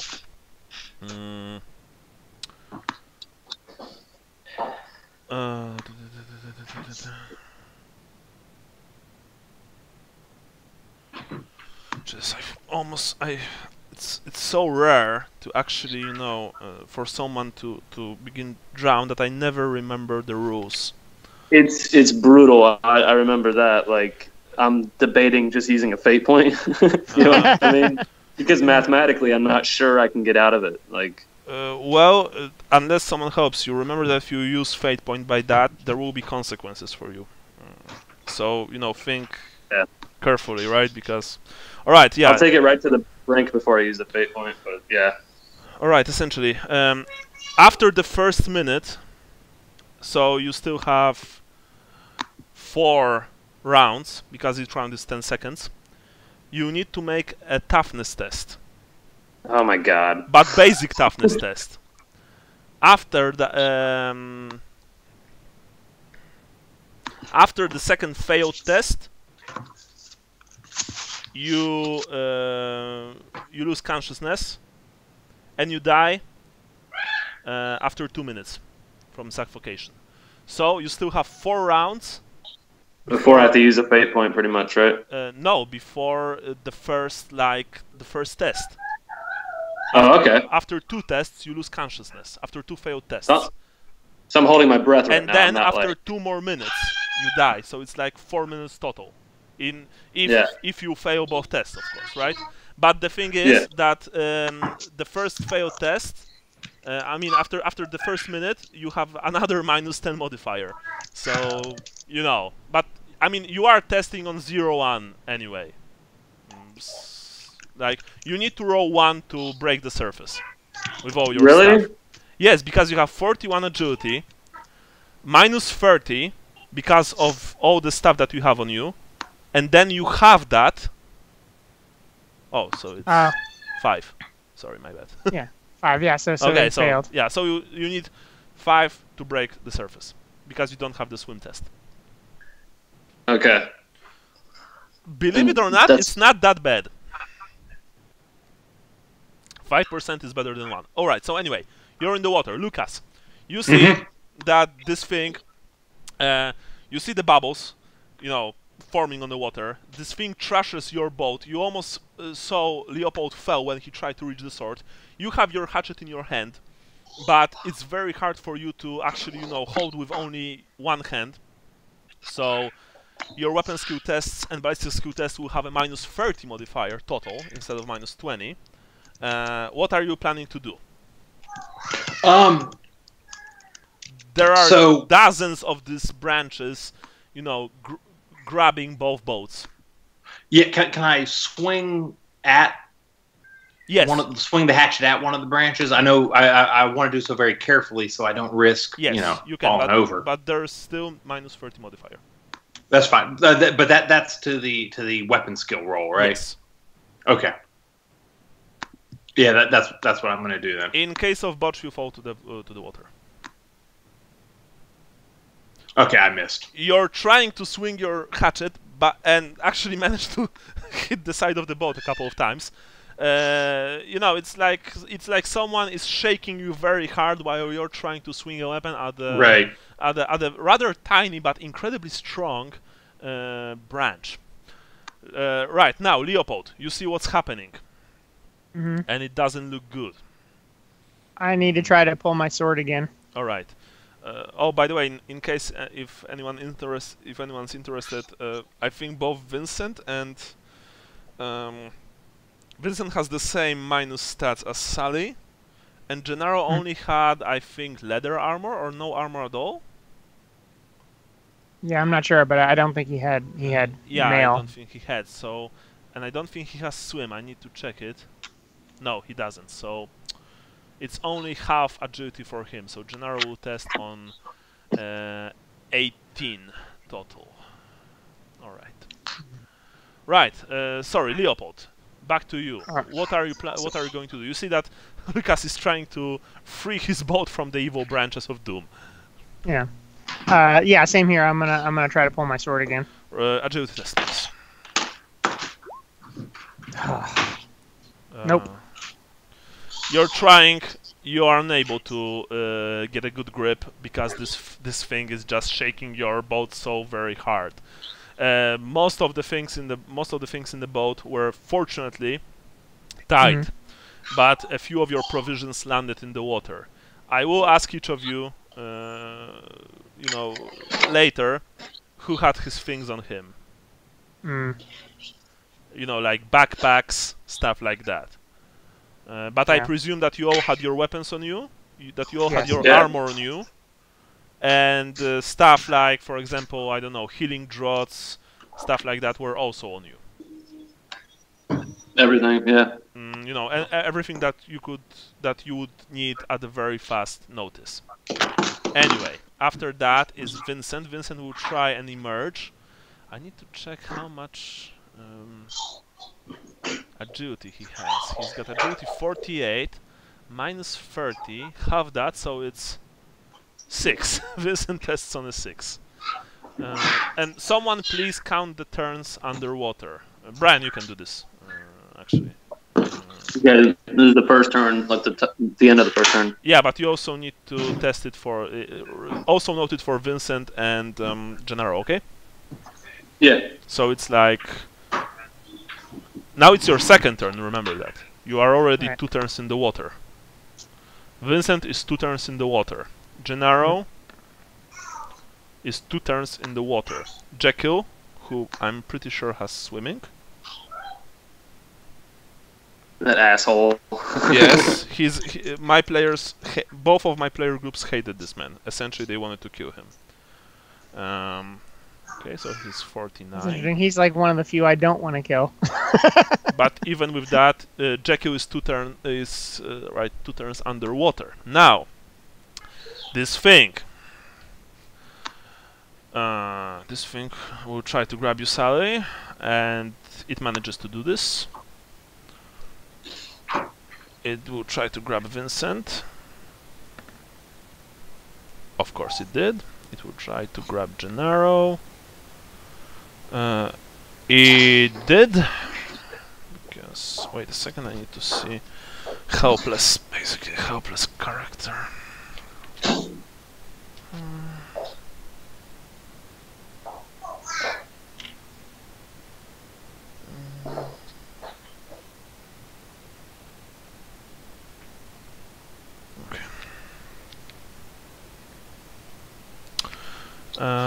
Okay, so right, and finally, yeah, it doesn't take Jacob. So Sally, roll for once again. Roll for your agility with the tasty minus, because of you're essentially panicking, you're drowning, and something is trying to grab you and drag you to the depths. So roll for agility. All right. You're grabbed. Now, it's a counter strength test because it's trying to damage you.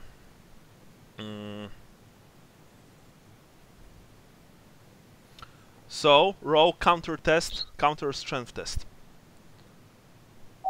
Oh, nice. Three successes. 46, 46. How many successes? How many total successes do you have? After the first. That would be 3, right? All right. This thing is trying to constrict you, but you are doing your best to avoid being crushed. Now Vincent will try to break. Gennaro. No, but fortunately Gennaro is a strong boy. So now you first of all you need to break free, Sally, before breaking the surface. Because it's holding you. Because it's holding you like a constrictor snake. 42. Let's see if Gennaro makes it. Oh man, so many good rolls. All right. All right. Next turn, Sally. Sorry, by the way, but this requires for me to roll a lot, so I hope you guys won't mind. That's okay. Sally, you need to break free. Counter strength test. This is a third turn in the water, right? Yes, it's your third in the water. Okay. 3 more, and and in the fourth you are testing your toughness. Roll strength. Oh, nice. You've managed to break free. Next turn you'll be able to try and swim. Leopold. Sorry, Lucas. Mm-hmm. I'm going to try to attack the branches again. Alright, minus 30. Same. Of course. No. No. You're swinging your hatchet wildly.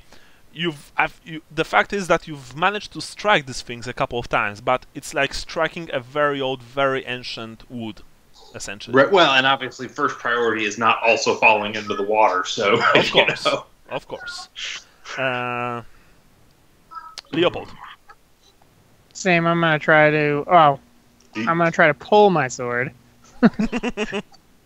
I'm still like, whoa! Yeah, it's like, whoa, whoa, whoa! You know, the boats are shaking wildly. This thing is trying to drop more prey into the water for it. Obviously devour. Leopold. Yes. Roll. Leopold prays to Sigmar. I Not don't know really. if that. Minus Actually, 30. wait. No, minus 20. Yeah. You've That's right. This is for just drawing the weapon. Yeah. Sorry. Yeah. You've managed to draw your sword. Excellent. Now. Yeah. Now it's what? It's Vincent.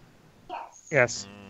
And Vincent managed to slip past his branches. Of course, you don't know that, but I'm going to tell you anyway, because I'm like that, and I don't want us to be sitting in silence when I roll those virtual stupid dice. Wasn't Vincent's new thing that he was terrified of drowning? Well, No, it was similar to his. All right. Okay. Gennaro is. All right. Gennaro will try to break free.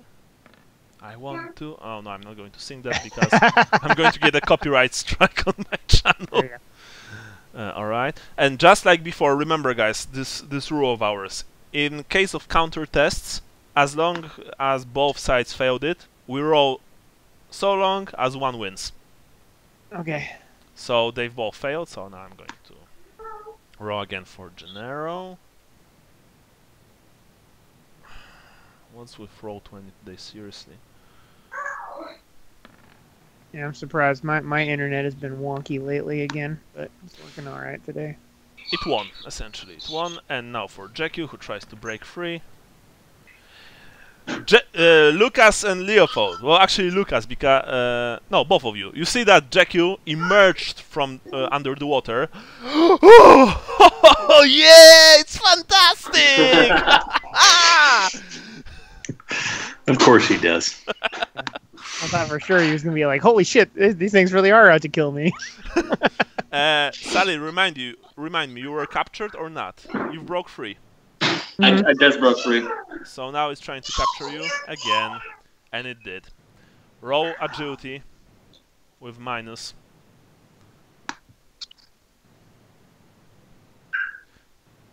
No. Nope. In that case, counter strength test immediately. Oh. It's a botch. Oh, In shit. case of a botch, I'm gonna use my last luck on that one. very well. Roll again, because you both failed, and I need to see who wins this. These are terrible rolls. It won, so what it does, it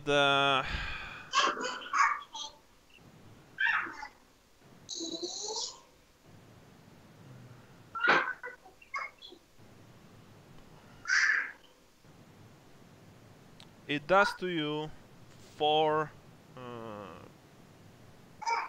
points of damage.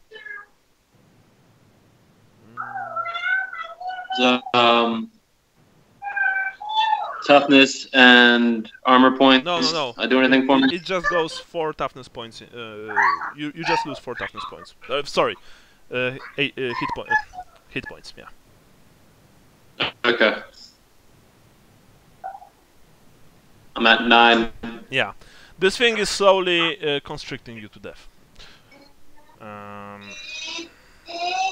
Tries to capture. Okay. Vincent will try to break free. No. Second luck for him. Oh my god. Tries to. Okay. Gennaro. Alright. New round. Sally. Fourth, right?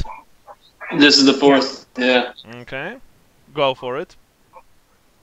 I'm rolling against strength. Yeah, you need to make a counter strength test with it. Count the number of successes. You've won. You've broken free. Is that 1 success? Yes, and that's all you needed.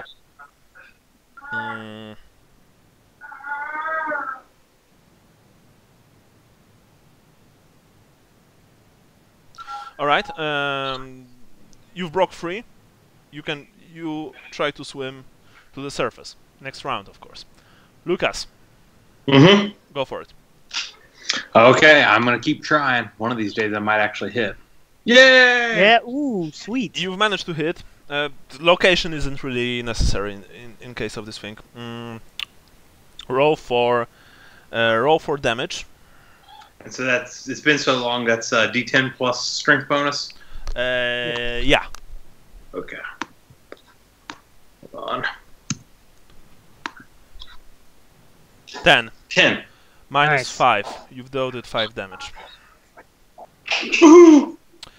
You've slashed at the branches and cut few of them, you know, away. This thing shuddered. It shuddered the boat, but both of you are holding fast.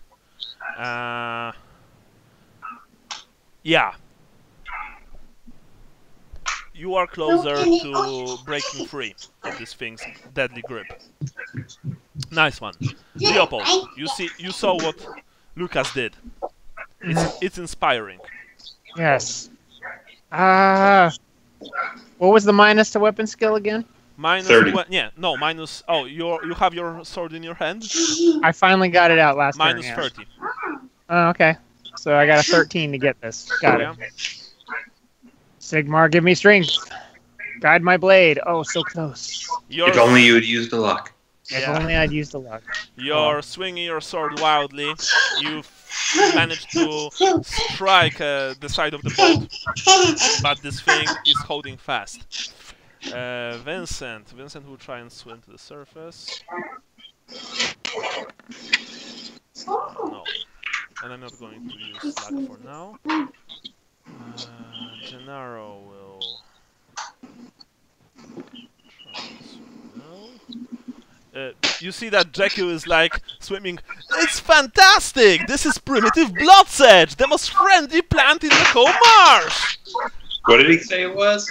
It's a primitive blood sedge, the most fantastic plant in the whole marsh. Isn't it great? Something like that.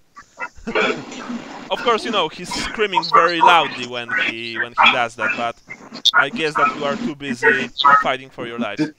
Does somebody have a TV turned up Yeah. real loud? I know that's Rich coming from me today. Yeah, who has the TV turned on? Brian? No, I don't. Well, it's not Somehow we're getting. I think it's a playback of what we're saying. Kind of echo. Oh, it's not it. Alright. So Somebody anyway, on speakerphone then? after that, Yeah, it was on speaker. What about now? it's better. Yeah, that's better. That's better. Okay. Okay, anyway, Sally, are you grabbed or not? You are grabbed. I just broke free, Okay, so this guy, so this thing is Yeah, he trying broke to- free last time. but I'm still underwater. Yeah, And this is the fifth turn I'm underwater. okay, Vincent will roll for his agility. Now I'm going to use luck because it's a botch. Jesus Christ.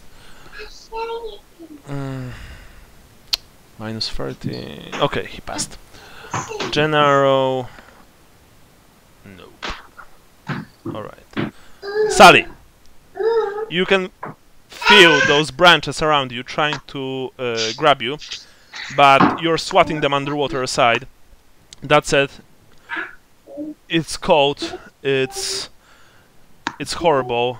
You can feel, you know, going down to the bottom. You're trying to break the surface. Roll 0-5 and you broke the surface.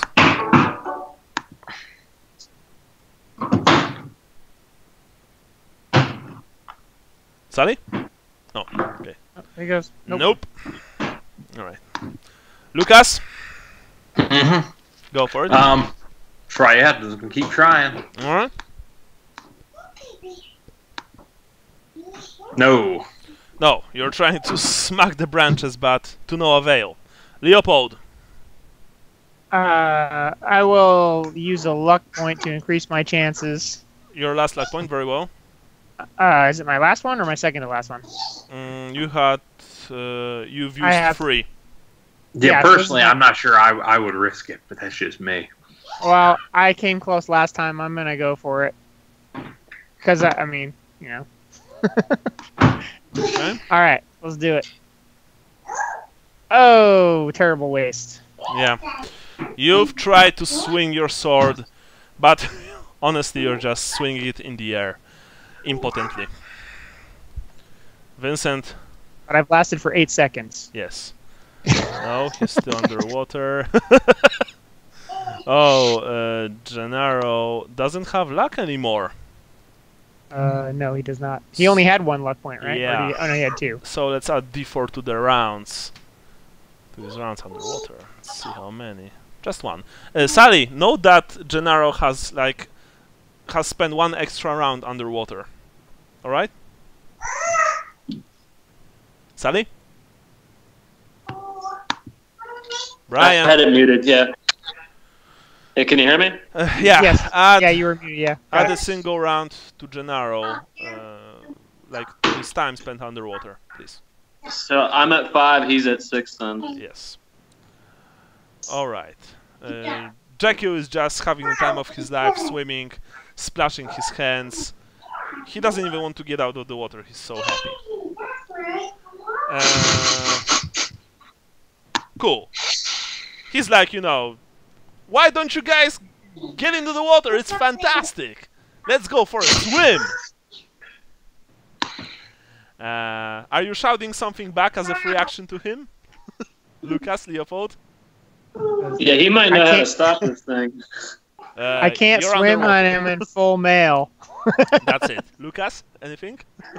No, I'm not even going to pay attention to him. All right, you're just trying to cut the branches, right? Yeah. Sally, you've been caught. Agility minus 30. So much fun. Counter strength. Those are not good. Counter strength again, because it also failed. All right. It's constricting you, but you're managing to, fight against its horrible strength. It will now attempt to grab Vincent. It will now attempt to grab Gennaro. Oh, and that's it. So, new round. Sally, you need to break free. Yeah, this is turn 6. In the next 7 for turn, Gennaro. wait a second. In the next turn, I will need to check it out. But yeah, in the next turn you will test minus.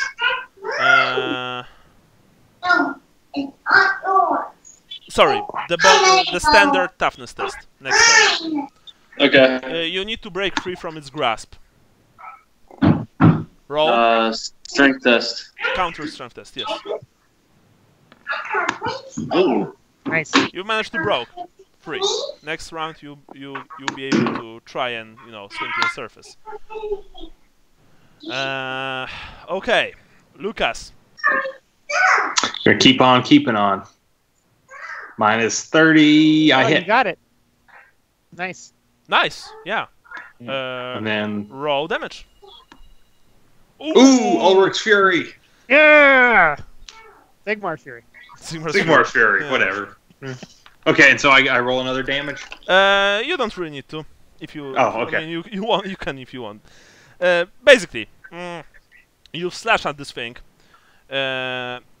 You've hacked a couple of branches, holding your side of the boat, and some kind of stinking fluids sprayed from the branches, like this thick yellow viscous fluid. It's disgusting. It's the stench is abominable. This thing shuddered, and the remaining branches from both boats immediately disappeared under the water. Both boats slammed onto the surface of the water. You guys,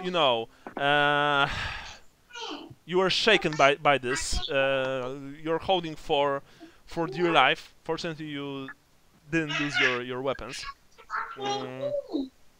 But yeah, you are in the boats.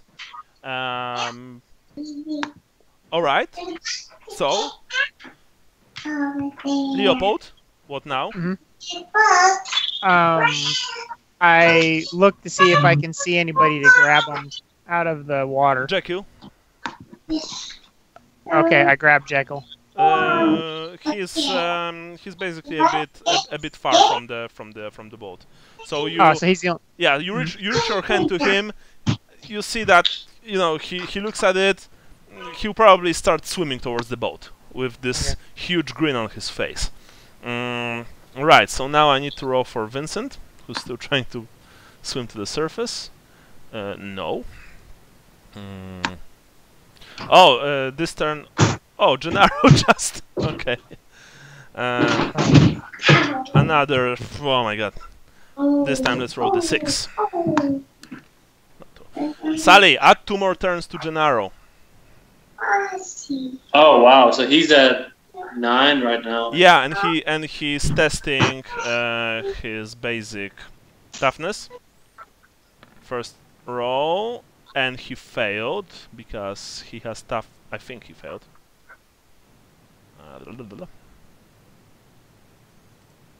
Toughness. Yeah, he failed by 2.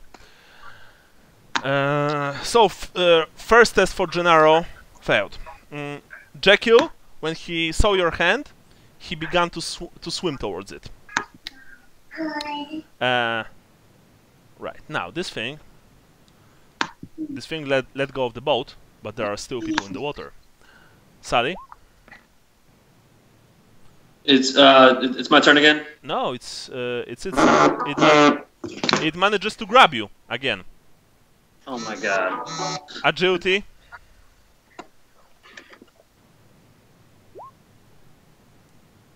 Nice. I rolled a 1? Yes, you rolled a 1. I'll kick it right in the dick. Alright, you've managed to shrug off the branches, but the thing is that you begin to feel really, really weak, and your clothes have been catching water. So next agility test will also require at least 1 full success for you to be able to break free or to swim to the surface. So like -30 and then 1 more success. Now, Vincent.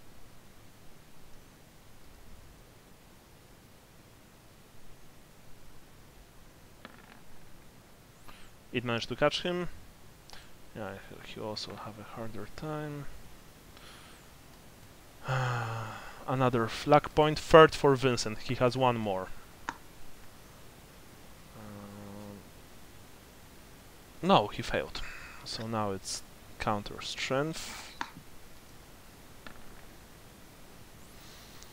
You saw Leopold and Lucas. You saw Vincent breaking the surface. He's like,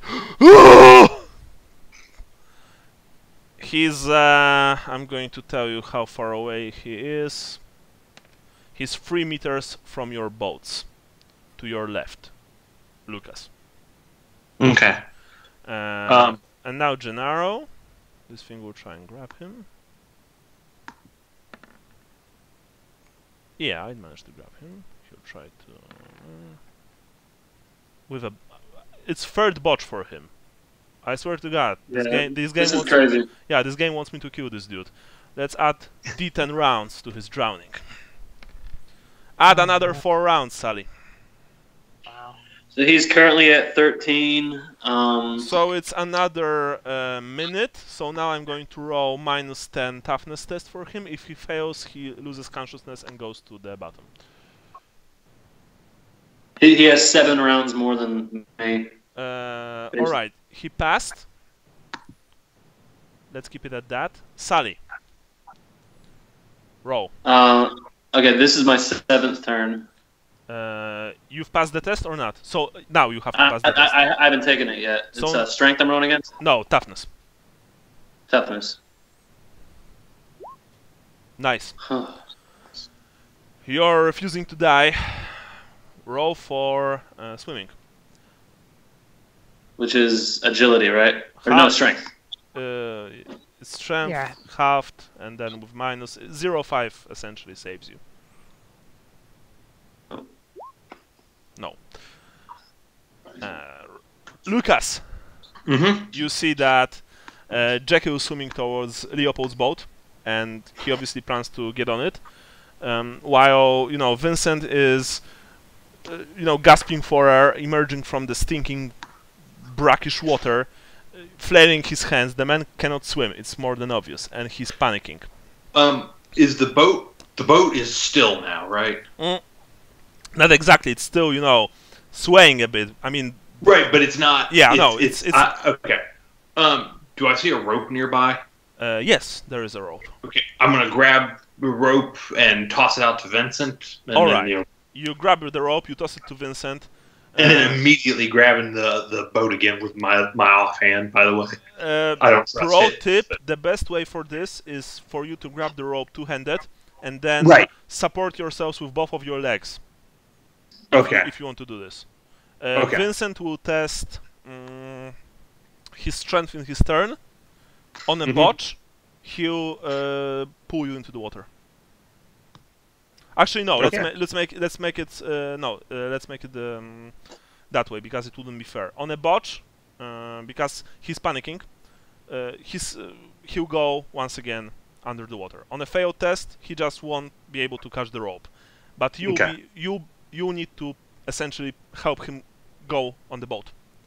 Right. It's a strength test. If you fail, well, you simply wasn't able to, you know, to pull him on. If you botch, you know what happens. Right. Remember that this is a man who has a mail on him. Sword. I think he also has a pistol, if I believe. You know, stuff like that. It won't be easy. You might need help from one of your friends. Well, I'm the only one in the boat right now, so I'm the only one. Leopold can jump onto your boat. It will require a test. You know, I could also pull on the rope between us and get the boats closer together. That too, but it will require at least 2 turns for you to do that. To do so, right? And then you, as someone who's not accustomed to walking over, you know, on a boat on water, there's still a chance for you to simply slip and fall. Right. I know because I'm shit. For example, when it comes to you know, entering boats, I almost always fall into the water. I've never did, but a few times were close. Like that one time in Venice. Anyway, anyway, Lucas, you've thrown the rope. Great, Leopold. What about you? You're pretty sure that Jackie will be able to, like, you know, get on the boat by himself. Jekyll, so can I call out to him and say, Jekyll, do you see anybody underwater? Can you get him? That's it. Okay. Remember, 2 actions. You can monologue, like you're still in combat. So it's like still your turn. So you said, like, Jekyll, can you see anyone in the water? Can you help them, right? Something like that. Yeah. They're in no danger, says Jekyll as a free action. Ah, you asshole. After that, we have Vincent. Vincent tries and grabs the rope. He's testing on his full agility, so at least that's that. He grabs the rope. Lucas, you see that, you know, his usual professional character kicked in, and he's not panicking anymore, at least not as much as he used to when he emerged. He grabs the water, and, you know, he tries to, like, get closer to the boat. Then I'm going to take the other half of the rope and throw it in the water and say, ha ha ha, that's for cracking on me earlier. No, I'm just kidding. Snitches no, I'm going to, I guess I'm going to try to pull him in, I guess, right? I mean, you're around. Or it's not my, oh, sorry, I was thinking it was mine, sorry. Yeah. You're around, you'll be able to do so. Yeah, never mind. I got 2 consecutive tests, and you'll be able to pull him. Actually, make it 1. Let's make it a single test. You only need a single difficult test to pull Vincent onto the boat because he's 3 meters from the boat. Right, but Gennaro. So it's turn 14 for Gennaro. All right, so it's like second. Oh, so it's, I should test again. Should I? Because, yeah, 6. Yeah, I think so. Yeah, with a minus, how much? Minus 10? Minus 10. So first of all, let's see. All right, he failed. He failed the first test, right? Think so, right? All right. All right. So, well, I guess that's it. Now this thing. Is this thing? This thing is grabbing you, right? Or not? Sally. Me? Yeah. I think it grabbed. Or no, did I escape last round? Yeah, I think you rolled a 1. I think I escaped, but this will be my 8th turn underwater. So you'll be testing on your 13th. Okay. 2 whole minutes and a round after the second, after the second minute. This thing tries to grab you again. No. Alright, it grabbed Gennaro. It will try to grab Vincent once again.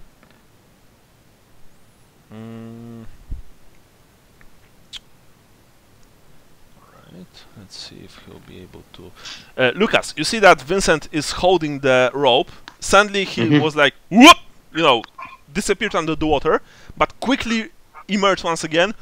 Help me! He cries, and he like hangs on for dear life. You guess that whatever is under the water, it once again tries to drag your friend to the bottom. Okay. Now it's Sally's turn. Sally, row 05 if you want to emerge. Now it's your, like, what, 8th? Yeah. Yeah, so now it's your 8th. No. You can't even know in which direction to swim. You're in this horrible watery prison. You can't see anything. It's dark. You can only imagine the thing swimming here, wanting to devour you alive. You are terrified. Right, Lucas. Minus 20 strength test. If you pass, Vincent is on board. If you fail, he's not. But next round, you have only a minus 10 strength test. Okay. If you botch, you fall into the water. Okay. Minus 20? Yeah. Okay, yeah, I failed. Good thing. Vincent is trying to help you, and he, tries to swim closer, but he's so heavy that you can't really pull him fast enough. What this means, you guess, is that this thing will try and once again, grab him. Oh, by the way, sorry, Jekyll emerged onto your boat, Leopold. He's, lying between the benches, panting heavily. Wow, what an adventure! Just so you know, if I start to if it feels, because of what you just told me, if it feels like he's getting tugged on, and it's feeling like it might tip the boat or pull me in, I am letting go of that rope. It's reasonable, of course. Yeah, better one than two. So, yeah. All right. I'm saying it now so that it's something, it's clear that if it does happen, he's already thought of this, and it's not a just me trying to save myself then kind of thing. I know, sure thing. Yeah. All right, Leopold. Okay, so I can only see Vincent above the water, and Lucas is trying to. All right, I guess the only thing for it then is to try to jump to the other boat to help Lucas. It will be hard. Minus 15 agility test for you. Minus 15 agility. Not 50, 15 of course. Yeah, 1-5, got it. If you tip over my boat, I am going to slit your throat. Yeah, on a botch there's a chance that you... No, on a botch you simply fall to the water, don't worry.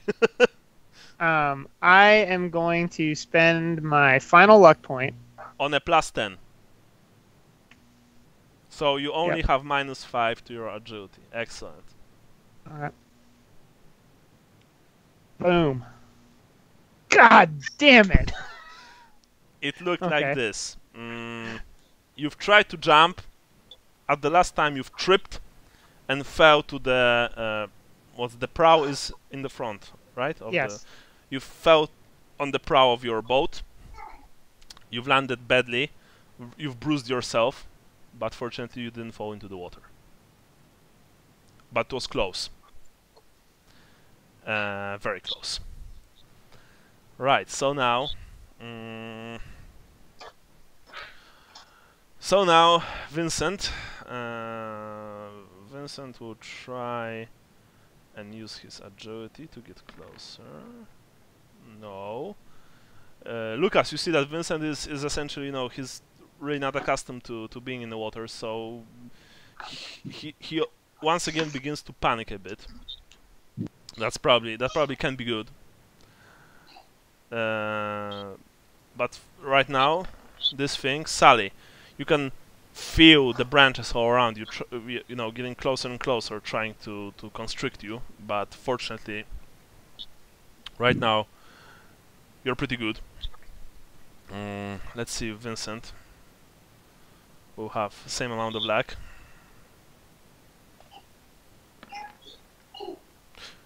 Alright. Lucas!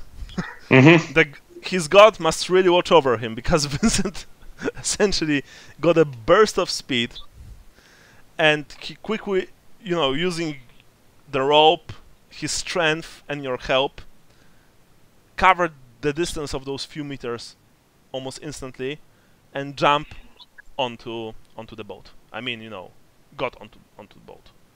He lies there, coughing up, you know, coughing out dirty water, panting heavily. He's soaked, head to foot.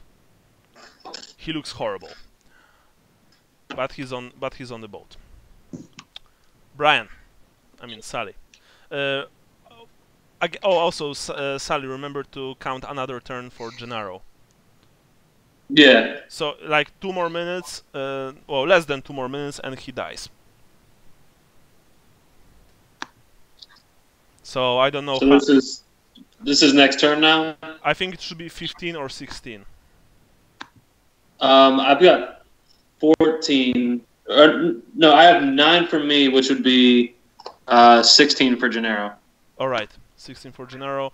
So I guess it's what, 24 total, and he's dead. No, 25 total, and he's dead.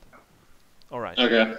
But you're not covered in those accursed wines, but they're still here. They're still in the water. You need to try and get out. Roll. 0-5. I need less than a 5. Yeah. You're unable to break the surface. Lucas. Are you pulling the rope back? I know that it may be a small thing, but I'm just going to ask. All right. So yeah, because I'm going to need to be able to. So that's a single that's a single action. Yeah. As your second one, what are you doing? I'm scanning to see if I see Sally or Gennaro pop out. Minus 30 perception test. On a botch, this thing once again attacks the boat. Perception. Wow. Ooh. You have 65 intelligence? I have plus 10 in perception. So 55. Wow. All right. 1-2, you see Sally's bubbles. 3-4, Gennaro's. You see bubbles coming from your right side. There are very few of them on the surface of the boat. Okay, about how far away? Let's say like 4 meters. Okay. No, Next turn. less, 2 meters. Okay. Next turn, I'm going to try to throw the rope in that area. Intelligence test, please. Oh, okay.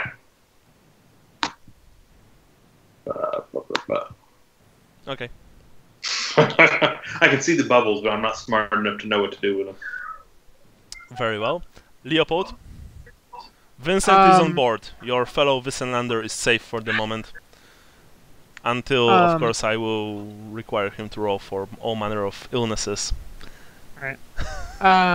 Leopold looks around to see if there's any other oars or anything in his boat that he can grab. You have two oars. There's Okay. another coil of rope secured between the benches. Okay. And there's like this long pole used to, used to push away from the shore. Oh, okay. Actually, the pole. Sorry, no, there's not. The pole fell to the water. Actually, Okay. the oars also fell to the water. One of them. Okay. There's only one. Okay. I try to grab the remaining ore All right. and ask Lucas if he can, tell me where to go to find the next person. All right. Okay, I'm gonna. Your turn. Oh yeah. Okay. Unless you want to use free action to say just a couple of words. By couple, I mean like 2 or 3. Yeah, can I just like nod my head in the direction, like to point as I'm pulling in the rope? All right. You see what he meant, Leopold. You see the small amount of bubbles coming from under the surface. Now, of course, that's very sad because Gennaro has lost his consciousness. So, just yeah, he failed to test. He's unconscious and going down. Yeah. Anyway, Sally, this thing is trying to give you a bad time. Swear to God. Your turn. It's turn 10 for me. Yes. Turn 17 for Gennaro. Exactly. Nope. Without botch. Very well. Lucas, Mm-hmm. you're throwing the rope towards the bubbles, right? Yep. You threw the rope to the bubbles. The rope, as it's light enough, is on the surface of the water. When you threw it, you thought that, it would be nice if there was something heavy on the end of it. So that it would go under the water. So that the person under the water would probably have easier time to grab it. That was... Actually, I initially had thought of that and then just said, screw it, I'm going to throw it. And, kind of figuring, in a panic situation, I normally think, have the time to think, oh, I should attach a weight to this. Yeah, but of course you're hoping that whoever is under the water will be able to grab the rope and pull themselves to the surface. Leopold, what about you? Oh, by the way, Jackie once again begins to monologue about how awesome the primitive blood sedge is. How it's very healthy for one to be constricted by it because it squishes the bad fluids from the body. He says. The humors, yes. Yes. So what are you doing? I'm trying to paddle over towards where I saw the with one oar, just paddle like a canoe over towards the bubbles. Okay. You have rowing skill. Sailboat. No, I do not. Half your agility. Okay. Nope. You're trying to paddle, but you're not really good at this. You don't know, how to use this thing to essentially get the boat to where you want it to go. Especially since it's connected by rope to the second boat.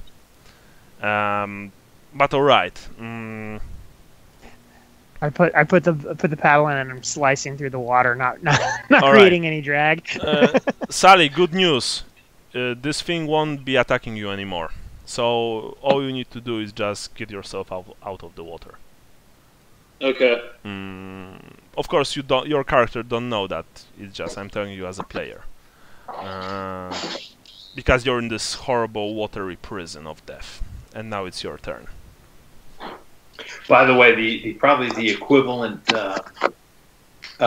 translation for what that guy on Warsaw Shore named his junk as player. What? What? Remember you were talking earlier? Yeah, but you didn't really know how to translate it. Yeah, that's probably the best translation. Would be a player. Player. Player. Yeah, I know what player means, but okay. Yeah, I think it would fit. Essentially, what this nickname for his schlong meant in Poland. Where there are herders, right? People who like have herds of animals. Yeah. Yeah. Mhm. And there's this term when you have this herd, when you call the herd into one direction, you essentially, you know, make them go into one direction. And the process of this was used. This man used to call, like, his penis, like, you know, with it he herds the women. Mm. But of course he used this very vulgar, like, stupid sounding, you know, term. Right. Yeah. Yeah, but I mean, we are talking about a show in which I think the 4th edition had this promo poster. I mean, Warsaw Shore, of course. And the participants were all dressed in like wedding tuxedos, and women were, you know, had those fine wedding dresses, right? Except one of the guys who was naked and had his dick in a wedding cake. And this actually, you know, was it hanged on Warsaw streets. Nice. No, not really. Anyway, Sally, row 05. Sounds like great marketing. Yes, 101. And this is turn 11 for me, 18 for Gennaro. All right, two more. I failed. 2 more turns, and you need to test -10 toughness. Lucas, you. By the way, guys, in 10 minutes we'll be finishing. So Okay. you know, remember to write down the number of turns, Brian, for our next game, because I have this strange thing that it will take a while still. But yeah, 5 more minutes, and then it's experience points time. So Lucas, what are you doing? So has Sally popped out of the water yet? No. No. Nope. And the rope is just kind of floating there. Yeah. I'm gonna pull the rope back in. We don't have any kind of like barge pole, right? This is literally just where we had been rowing. You right? had the barge pole, but the barge pole fell to the water. Oh, okay. Also, one of your oars also fell to the water, because, you know, they, yeah, when this thing like almost capsized you, like I've said, a few of your supplies went into the water. Are either the pole or an oar nearby? There's a single oar in your boat as well. Right. But if I could grab one of those that's floating in the water, if not, if they're even remotely out of arm's reach, I'm not interested in that.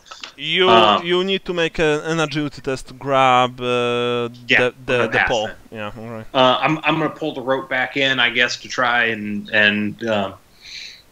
yeah, I'm gonna pull the rope back in. And, all right. Either try throwing it back out or finding something to wrap around the end to give it a little bit of weight to sink. We'll figure it out once I get the rope in.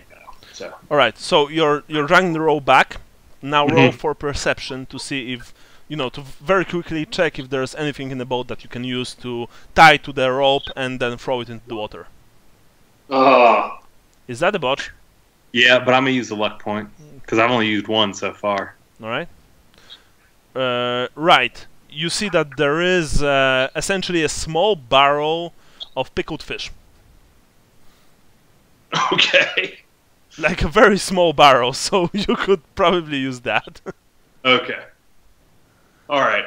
Well, if Sally doesn't pop out of the water before my next turn, I'll wrap that. I'll wrap the rope around that. And all right. it just wait. Leopold, what about you? Are you still trying to row? Yeah, I'm gonna try to row again. Okay. That was agility. Oh my God, wait a second.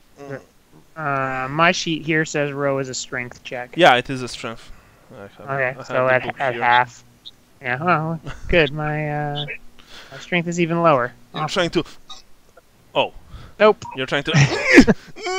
I'm going to row! No, you're not. Splash, splash. Splash. Yeah, exactly. Okay, so now... we'll finish this turn. So, Brian, like write down the number of turns for you and Gennaro.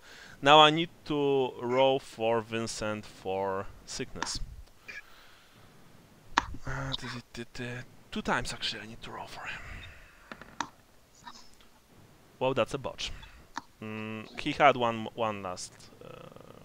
He had? Oh, one last luck point. Do you remember if he had or not?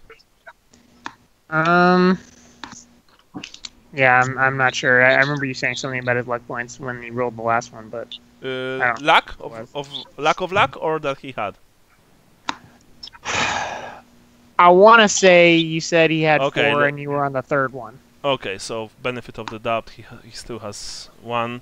I'm going to use his last luck point for this because that's quite important roll. First he passed, second he passed. Excellent.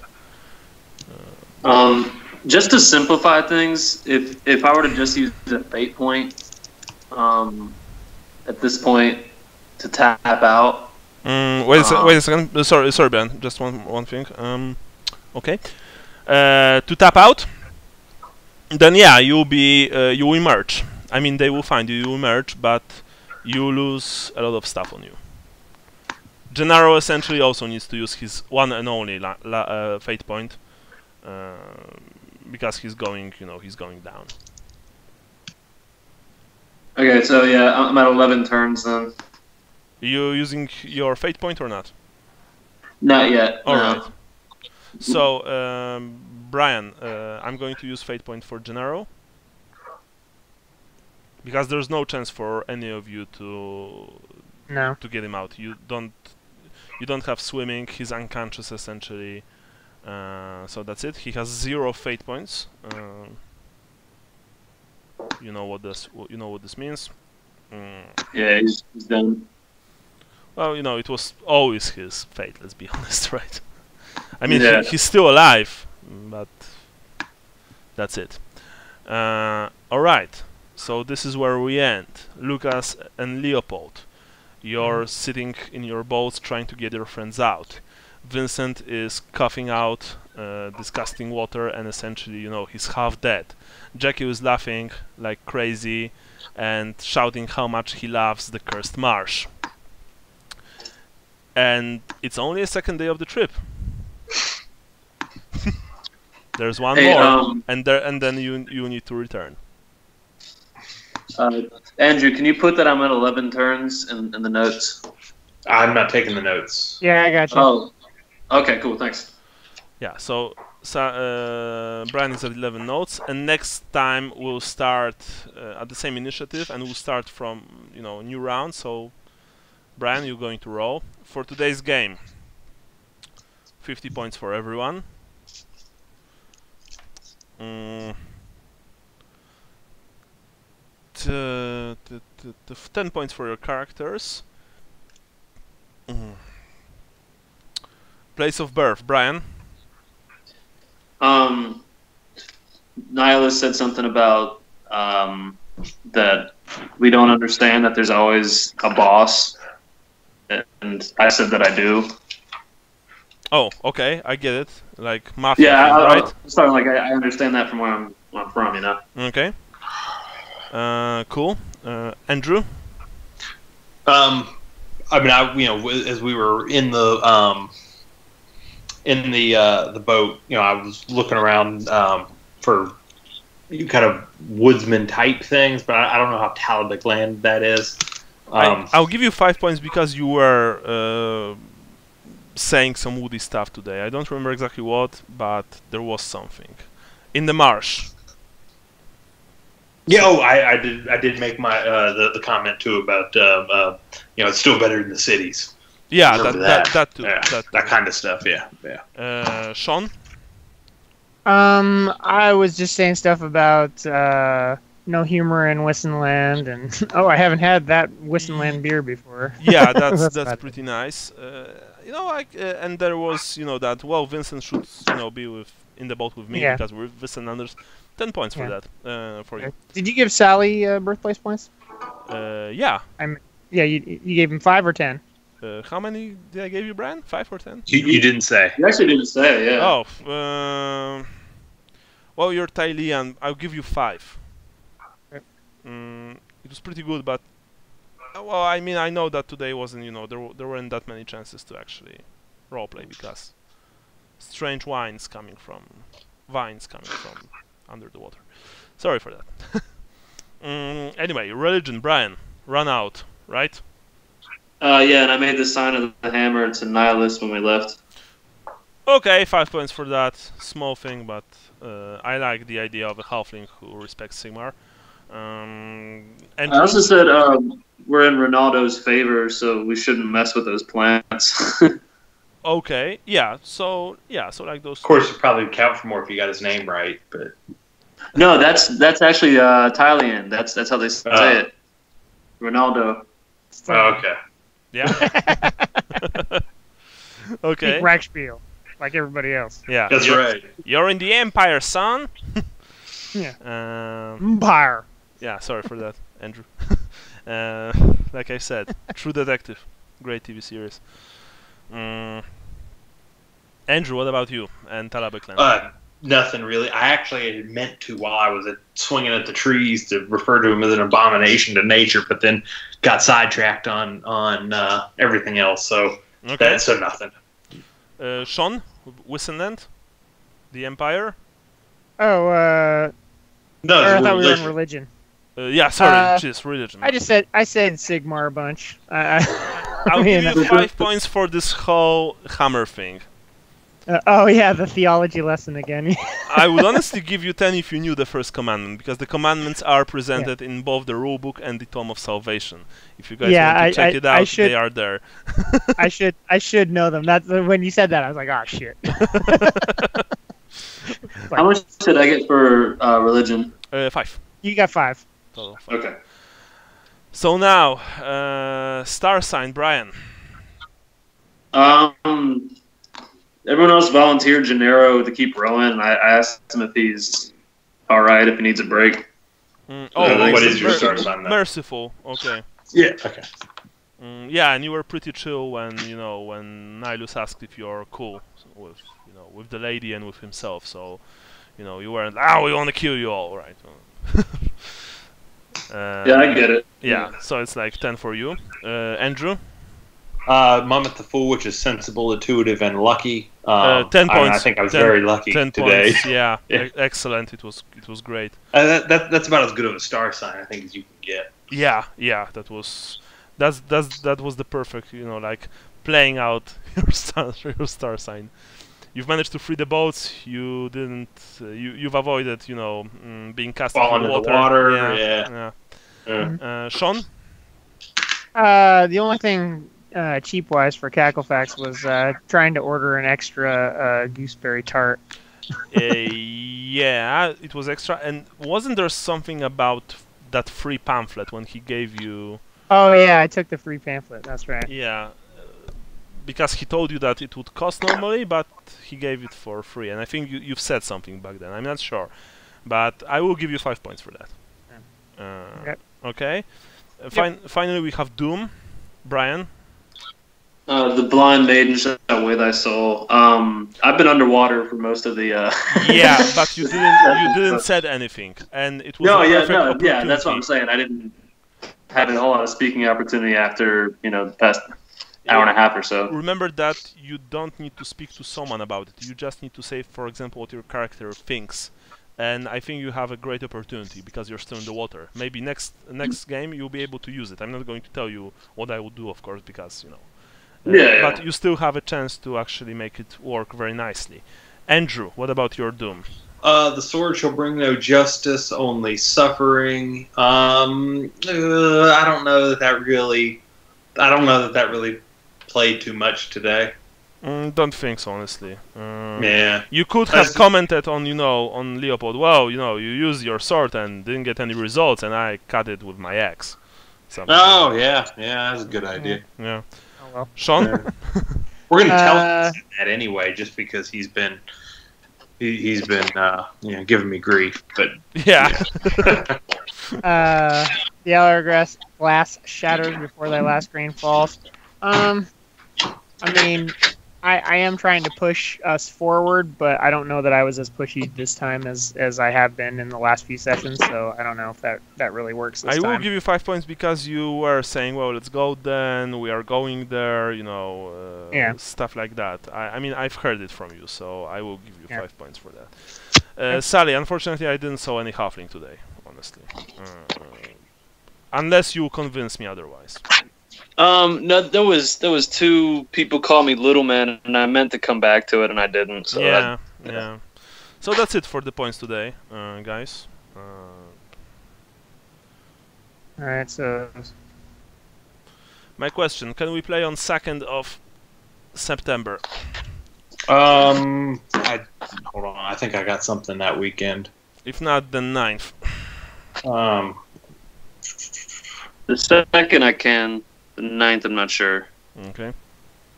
There it is. Hold on. Yeah, I've got 2 things going on the 2nd, but the 9th is showing clear for me. Okay. Sean? I'm free. I'm free either one.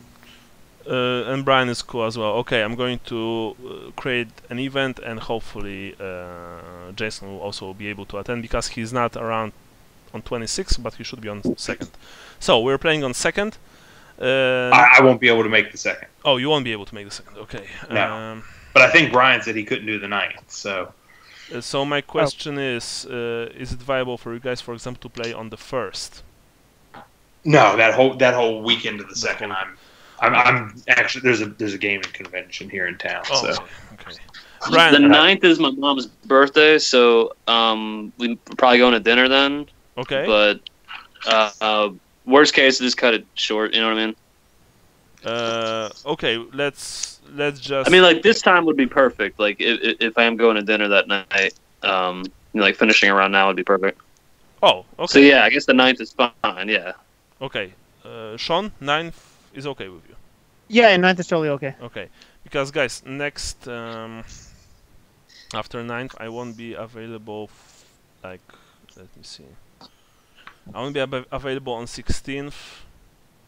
Probably on 23rd. So it would be good for us to play on 9th. okay. Okay. Okay. Because I also have a few things, family things to do. All right. So yes. So does Vincent get half of what we got? Is that how we were working the people who aren't here, or does he not get anything? I don't remember. We were doing this. I think. I remember. Last time I missed a session, I didn't get any. I mean, I'm not trying to, No. Well, you did at one point finally get some points, even though you weren't here. But yes, you did miss sessions and not get anything. That is true. Okay, so nothing for Vincent. Yeah, nothing for Vincent. Okay, cool. For example, in my IRO group, we are making it so people, if they're not present, they get like half of the XP, or only XP for the game. But we are playing more frequently, and right. I will think about it in our group. Okay. Yeah, no worries. Or you know what? I just wanted to make sure I wasn't stiffing him. Yeah, you know or what? I could give him like what the hell? Just give him points for the 60. Yeah, 50 for the game. Just 50 for the game. Okay. Yeah, because for the game today, all you guys received 50 points. I hope you're not mad, Andy. Sorry. I mean, next time if you won't be able to, attend, you also get, points for the game. Yeah, no big deal. Okay. I know you did at one point get the game. Yeah, that may happen. And on top of that, I've been in the game a lot longer, so I probably have more XP anyway. Yeah. Maybe. Okay. So Yes. I'm thinking if I survive this, we need to leave this guy in the swamp once he gets us to where we're going. Well, we need to get back. Yeah, we need to get back. True. But yeah, he might. I'm taking my money back. Like he's failed on that part. Like keeping us safe. He's supposed to be a guide. And well, no, he didn't say that he'll keep you safe. He said that he's going to get you to your destination. Well, he's failing right now. Well, you can do whatever you want. But Mafia is all about honor, and honestly, right now, it's not his fault that something attacked you. Right? He's not responsible for Swamp. Yeah, but I feel like he's had opportunities to try and help out, and he's just laughing like a madman. So I'm taking some money back from him. Okay. I have to survive first, but yeah. Yeah, we'll do that next time. Anyway, guys, that's it for today. Thank you. I'll see you on the 9th. Great. Okay, great. See ya. Bye. All right, cool. See ya. Bye. See ya.